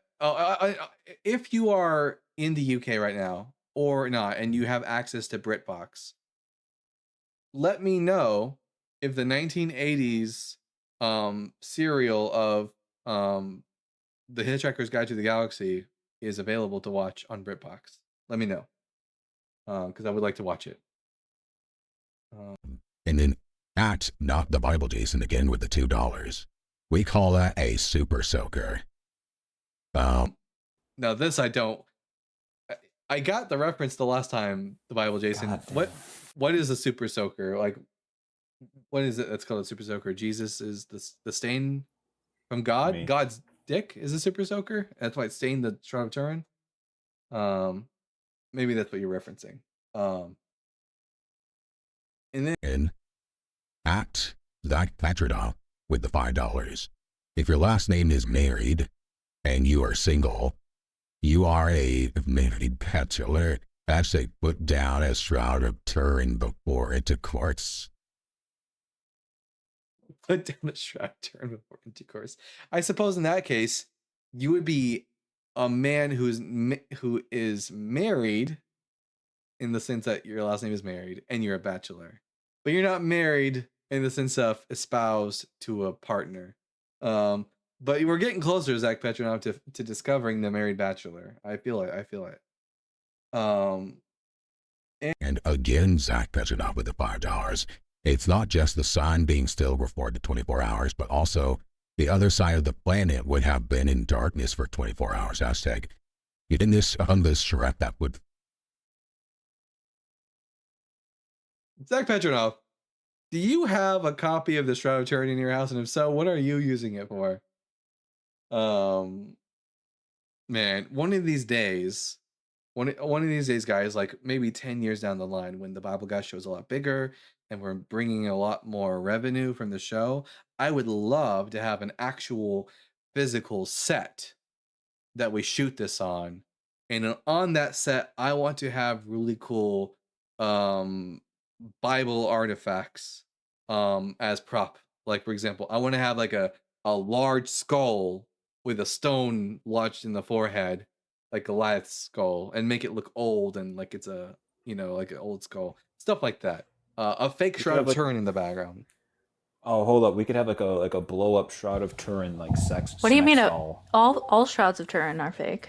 This is true. All Shrouds of Turin are fake. But a reproduction of the Shroud of Turin. And they do make them because there are Catholics out there who just love the Shroud of Turin. They have large life-size reproductions of the Shroud of Turin. You'll need pyro. Okay, let's see. Yes. Act not the Bible Jason again with the $5. I bet Danian goons. The blurry Bigfoot sighting that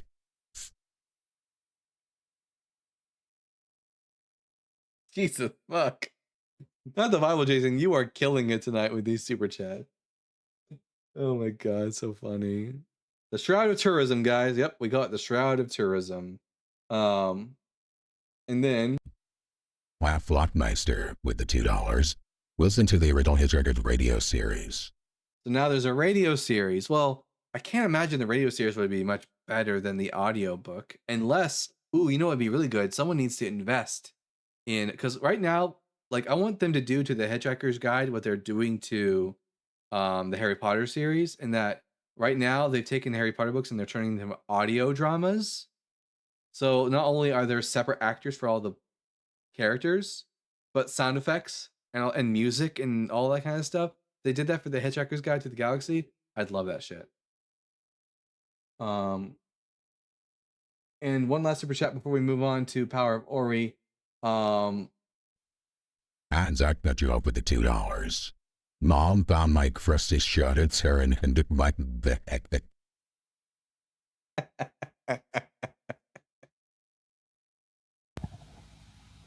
Interesting. Oh my god. You're Y'all killing me, nasty. Zach. Y'all going straight to hell. That's so funny. That's good too. You know, normally people use socks, but you know, that's an acceptable thing as Yeah. well. All right. Power of Ori. I'm gonna ask you 3 preliminary questions, and then we can get into the meat and potatoes of the conversation. So, question number 1, Ori, are you at least 18 years old?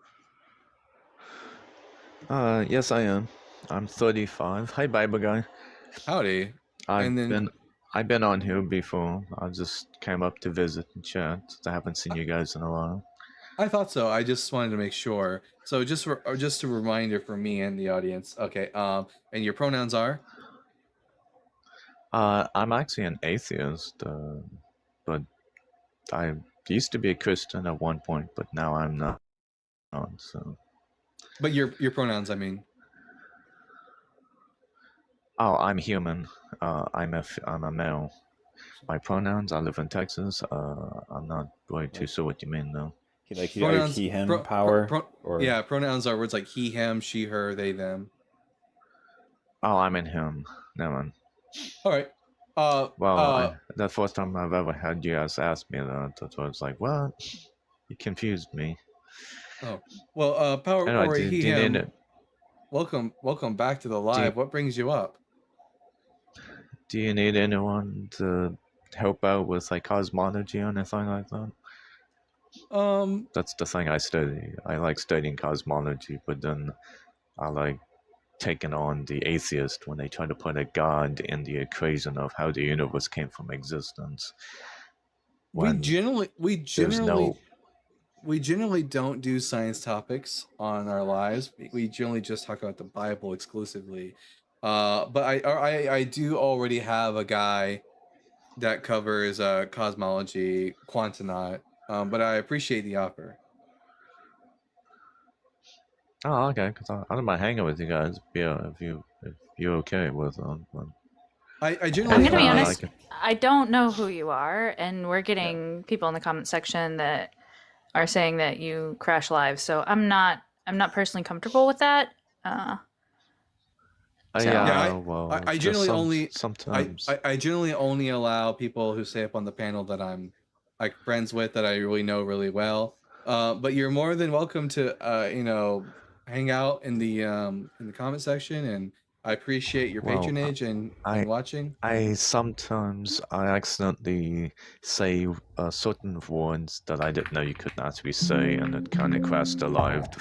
The first live I was in, I accidentally crashed it because I didn't know you couldn't say that. Like this, TikTok's kind of strict on what I have to explain and say, and then how I was saying it, I guess it kind of crashed the live, so I kind of screwed up a little bit on that.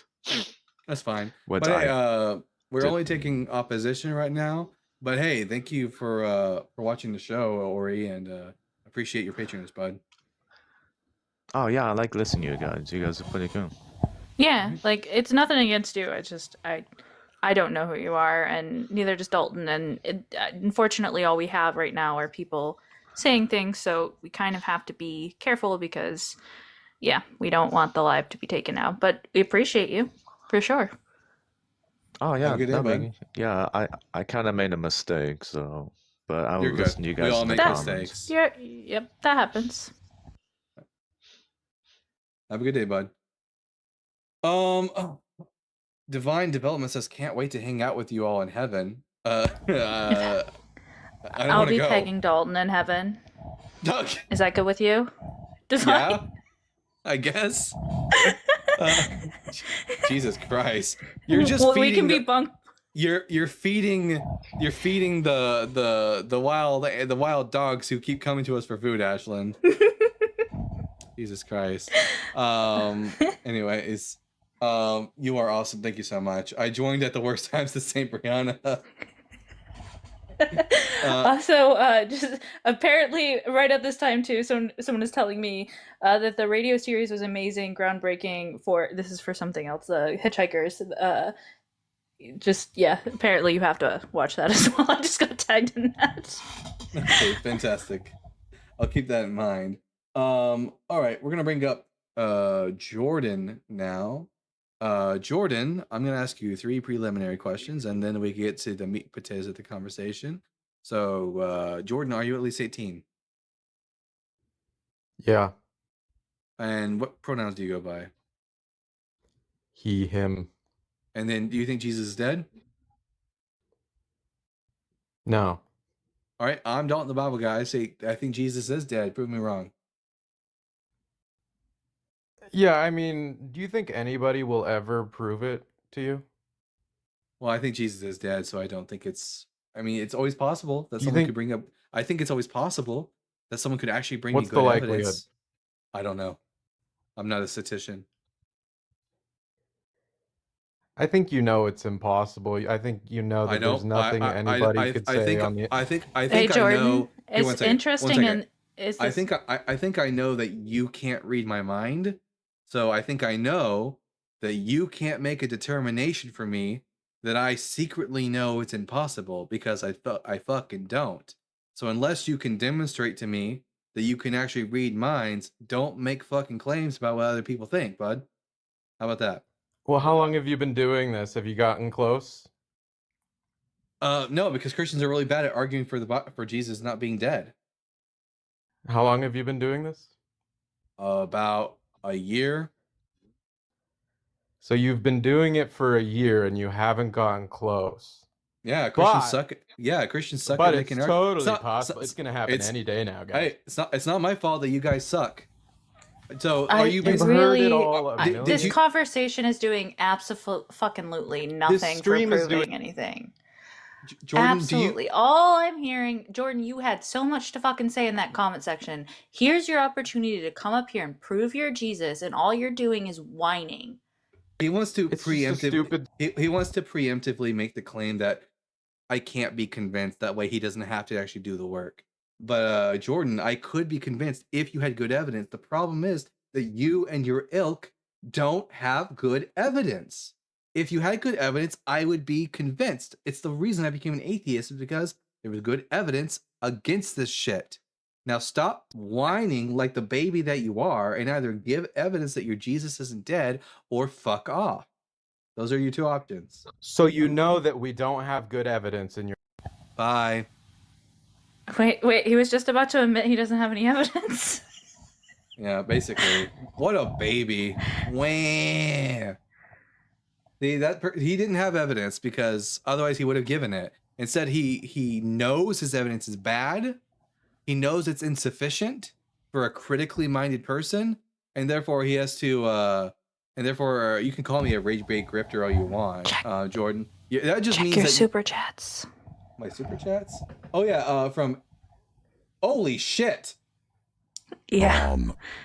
From Impartial Panda with the $200 happy belated birthday. Holy shit. Thank you so much. I hope that makes you pissed off, Jordan, that I just made $200 shitting on your Bible and shitting on your God. But I'm not a grifter. Not a grifter. I actually just don't have any good reason to believe your bullshit. And you have made me 1% more of an atheist than I was before. And also, thank you, Impartial Panda, for donating to the Bible Guy show. Holy shit. Yeah, partial panel. You are a big reason why Dalton can do what he does. Again, he left his job so he can study more, do edits and stuff like that. So legitimately, your viewership, but like ultimately, unfortunately, like those don't pay as well. But like definitely the money. So we definitely appreciate you big time. Like a million fucking W's in that chat for Ron. Million W's. And huge L for all You're not the Ron, Panda. I'm sorry, Panda. I didn't mean. I was reading something else. I apologize. And a huge L for all the babies like Jordan who don't have good arguments for the resurrection and just want to complain.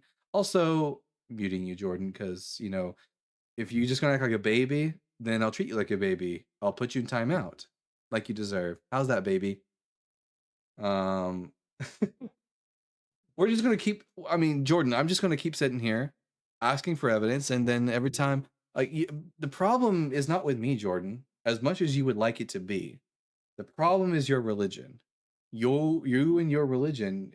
You're not coming back up, Jordan. You can sit there in the comment section and you can just listen to me, just, like absolutely demolish your religion. The problem is not with me. The problem is with you and your religion. You are so gullible that you believed in something without sufficient evidence, and now you want to make it everyone else's problem. So listen, if I can make money showing everyone else how shit your religion is, and also like make the world a better place by like spreading critical thinking skills, you know, I'm all the for better for it. Also, we get actual good conversation with some Christians just today. I mean, huge W to Quinta. What was his name? Quintavious? Yeah, to people like Quintavious who are honest interlocutors who are willing to present their evidence, and when they see that the evidence is insufficient, instead of whining and crying the way that you're doing, they just, you know, they're just honest with what's presented to them. The gooch, yeah, the gooch. We're gonna call them that. But you know what? We'll bring up one last guest, Patriot, GOT, Patriot. I'm gonna ask you 3 preliminary Hello. questions, and then we can get into the conversation. So, question number 1: are you at least 18 years old? Yes, sir. Question number 2: what pronouns do you go by? Him. And then question number 3: is Jesus dead? I do not know. You don't know. All right. I'm Dalton the Bible Guy. I would say that Jesus is dead. What is leaving you on the fence about Jesus being dead or not? Because first of all, I'm a native. I've seen the cruelty of religions. But at the same time, it's just wrong for a group of people now attacking other people. I know, like, I shouldn't be saying, like, oh, they deserve it. But I think by we having that mentality, we put ourselves on the same, level as them. So we have Here's knowledge that like Christianity is being under attack for the past 10 years now. well, Why? I wouldn't I say do that not know.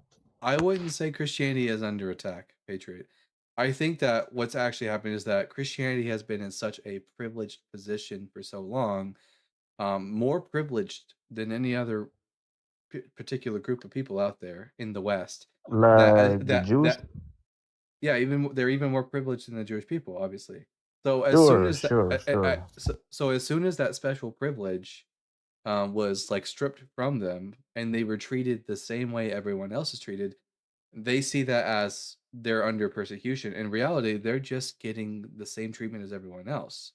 Now, if it was just that there were Christians out there who didn't vote against the best interests of American people, who did not kick out their kids when they found out they're gay or trans, and thus make a bunch of homeless kids, and who didn't like speak negatively against if they didn't do all these negative things, then most of us First of all, probably why a wouldn't care. kid is gonna have that mentality that I born into a wrong body.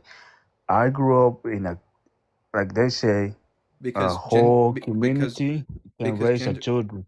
because in So gen I because gender identity is something that we develop from a very young age, and we can't help it. Like it's I only as a it's only kid, found in first world countries. Why? as a kid, well, that's not necessarily true. That's not with it's not necessarily true that trans people exist all over the world.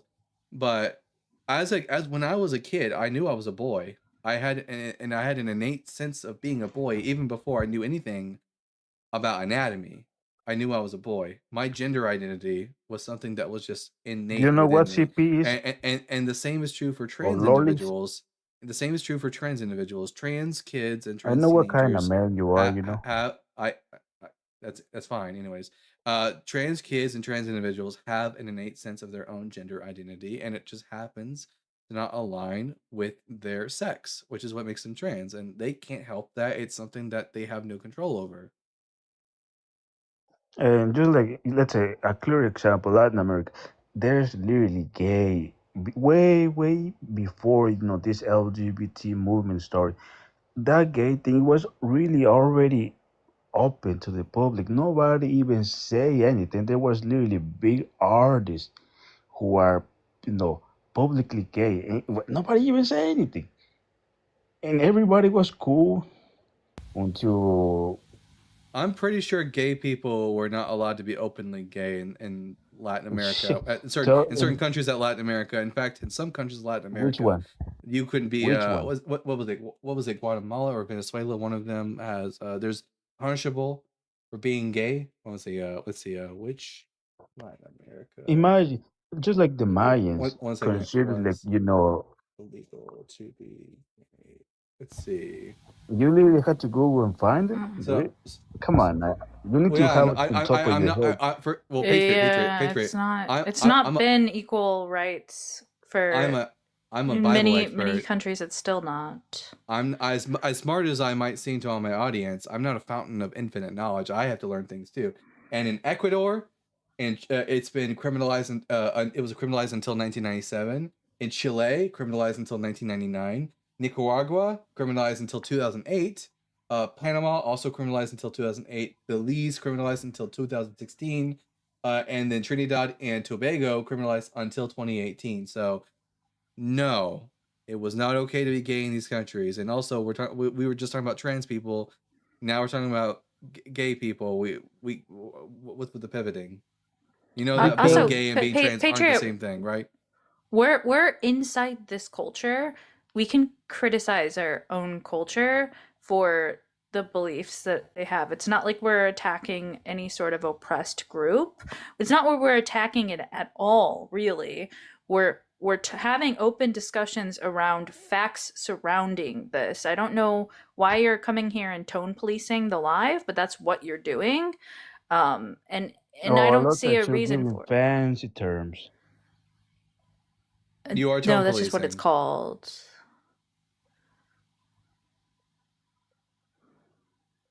That's So just what you're doing.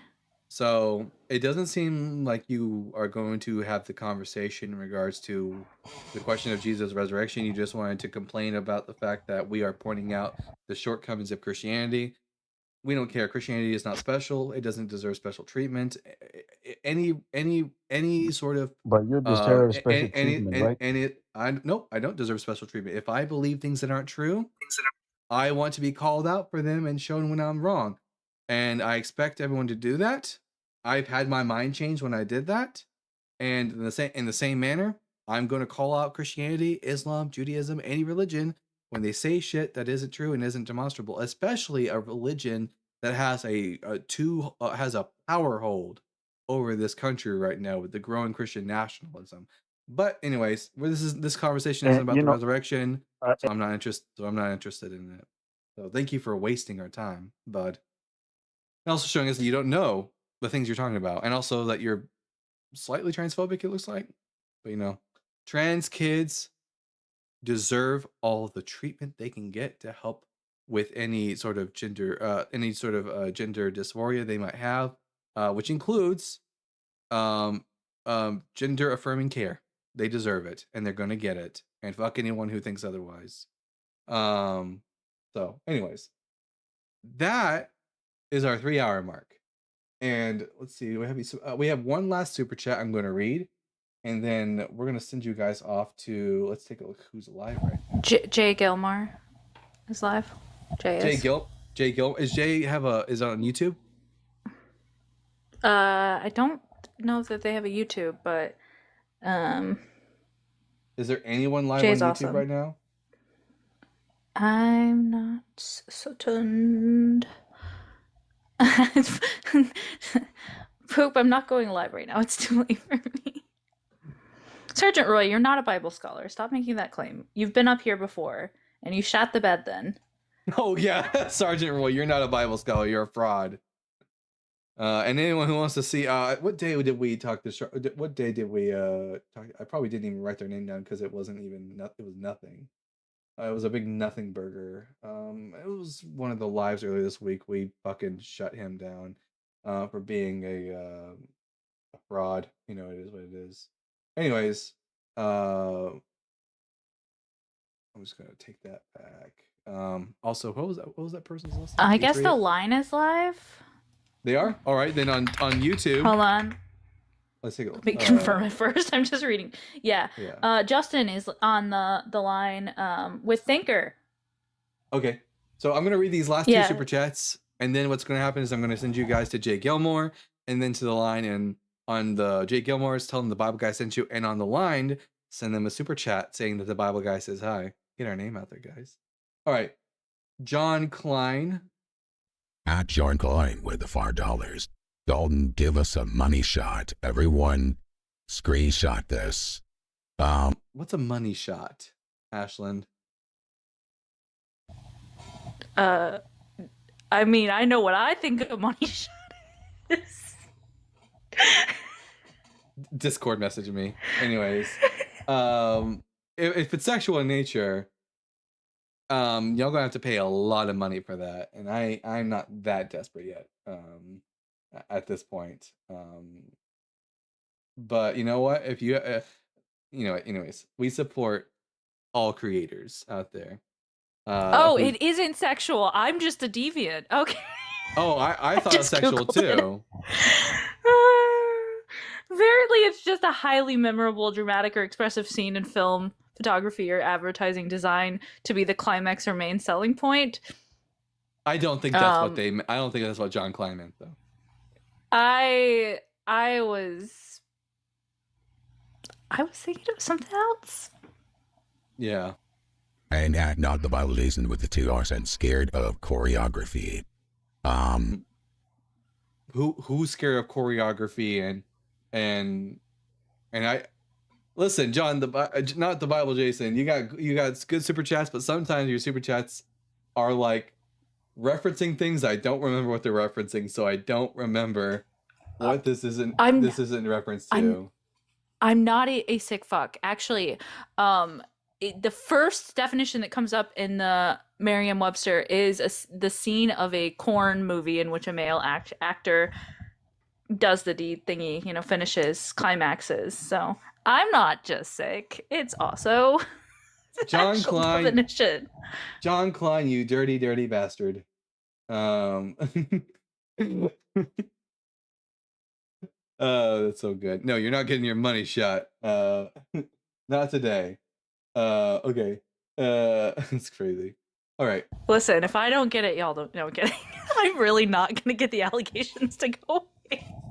Yeah. All right. I So, turn bright. Dalton, you turn bright red every time I say something like that. not the Bible Jesus. Sorry, it makes sense in my head at the time. All good, bud. I appreciate your super chat nonetheless, and love to hear from you. We're gonna send a raid to I was gonna say Happy Gilmore, Jay Gilmore on TikTok and on YouTube. The line, tell him that the Bible guy sent you. And with that, I've been the Bible guy. Remember, everyone, to keep reading, keep learning, and we'll see you all again. We just got a life restriction just at that moment. Perfect timing. Anyways, Yes. anyways, and we'll see you all again tomorrow at 5 p.m. Central Standard Time. Bye. Bye.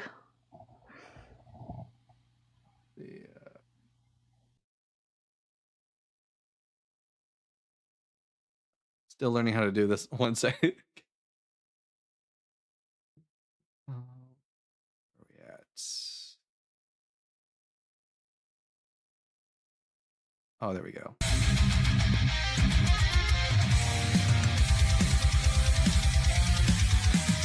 Born from dust and questioning fire, wielding truth like a sword of desire.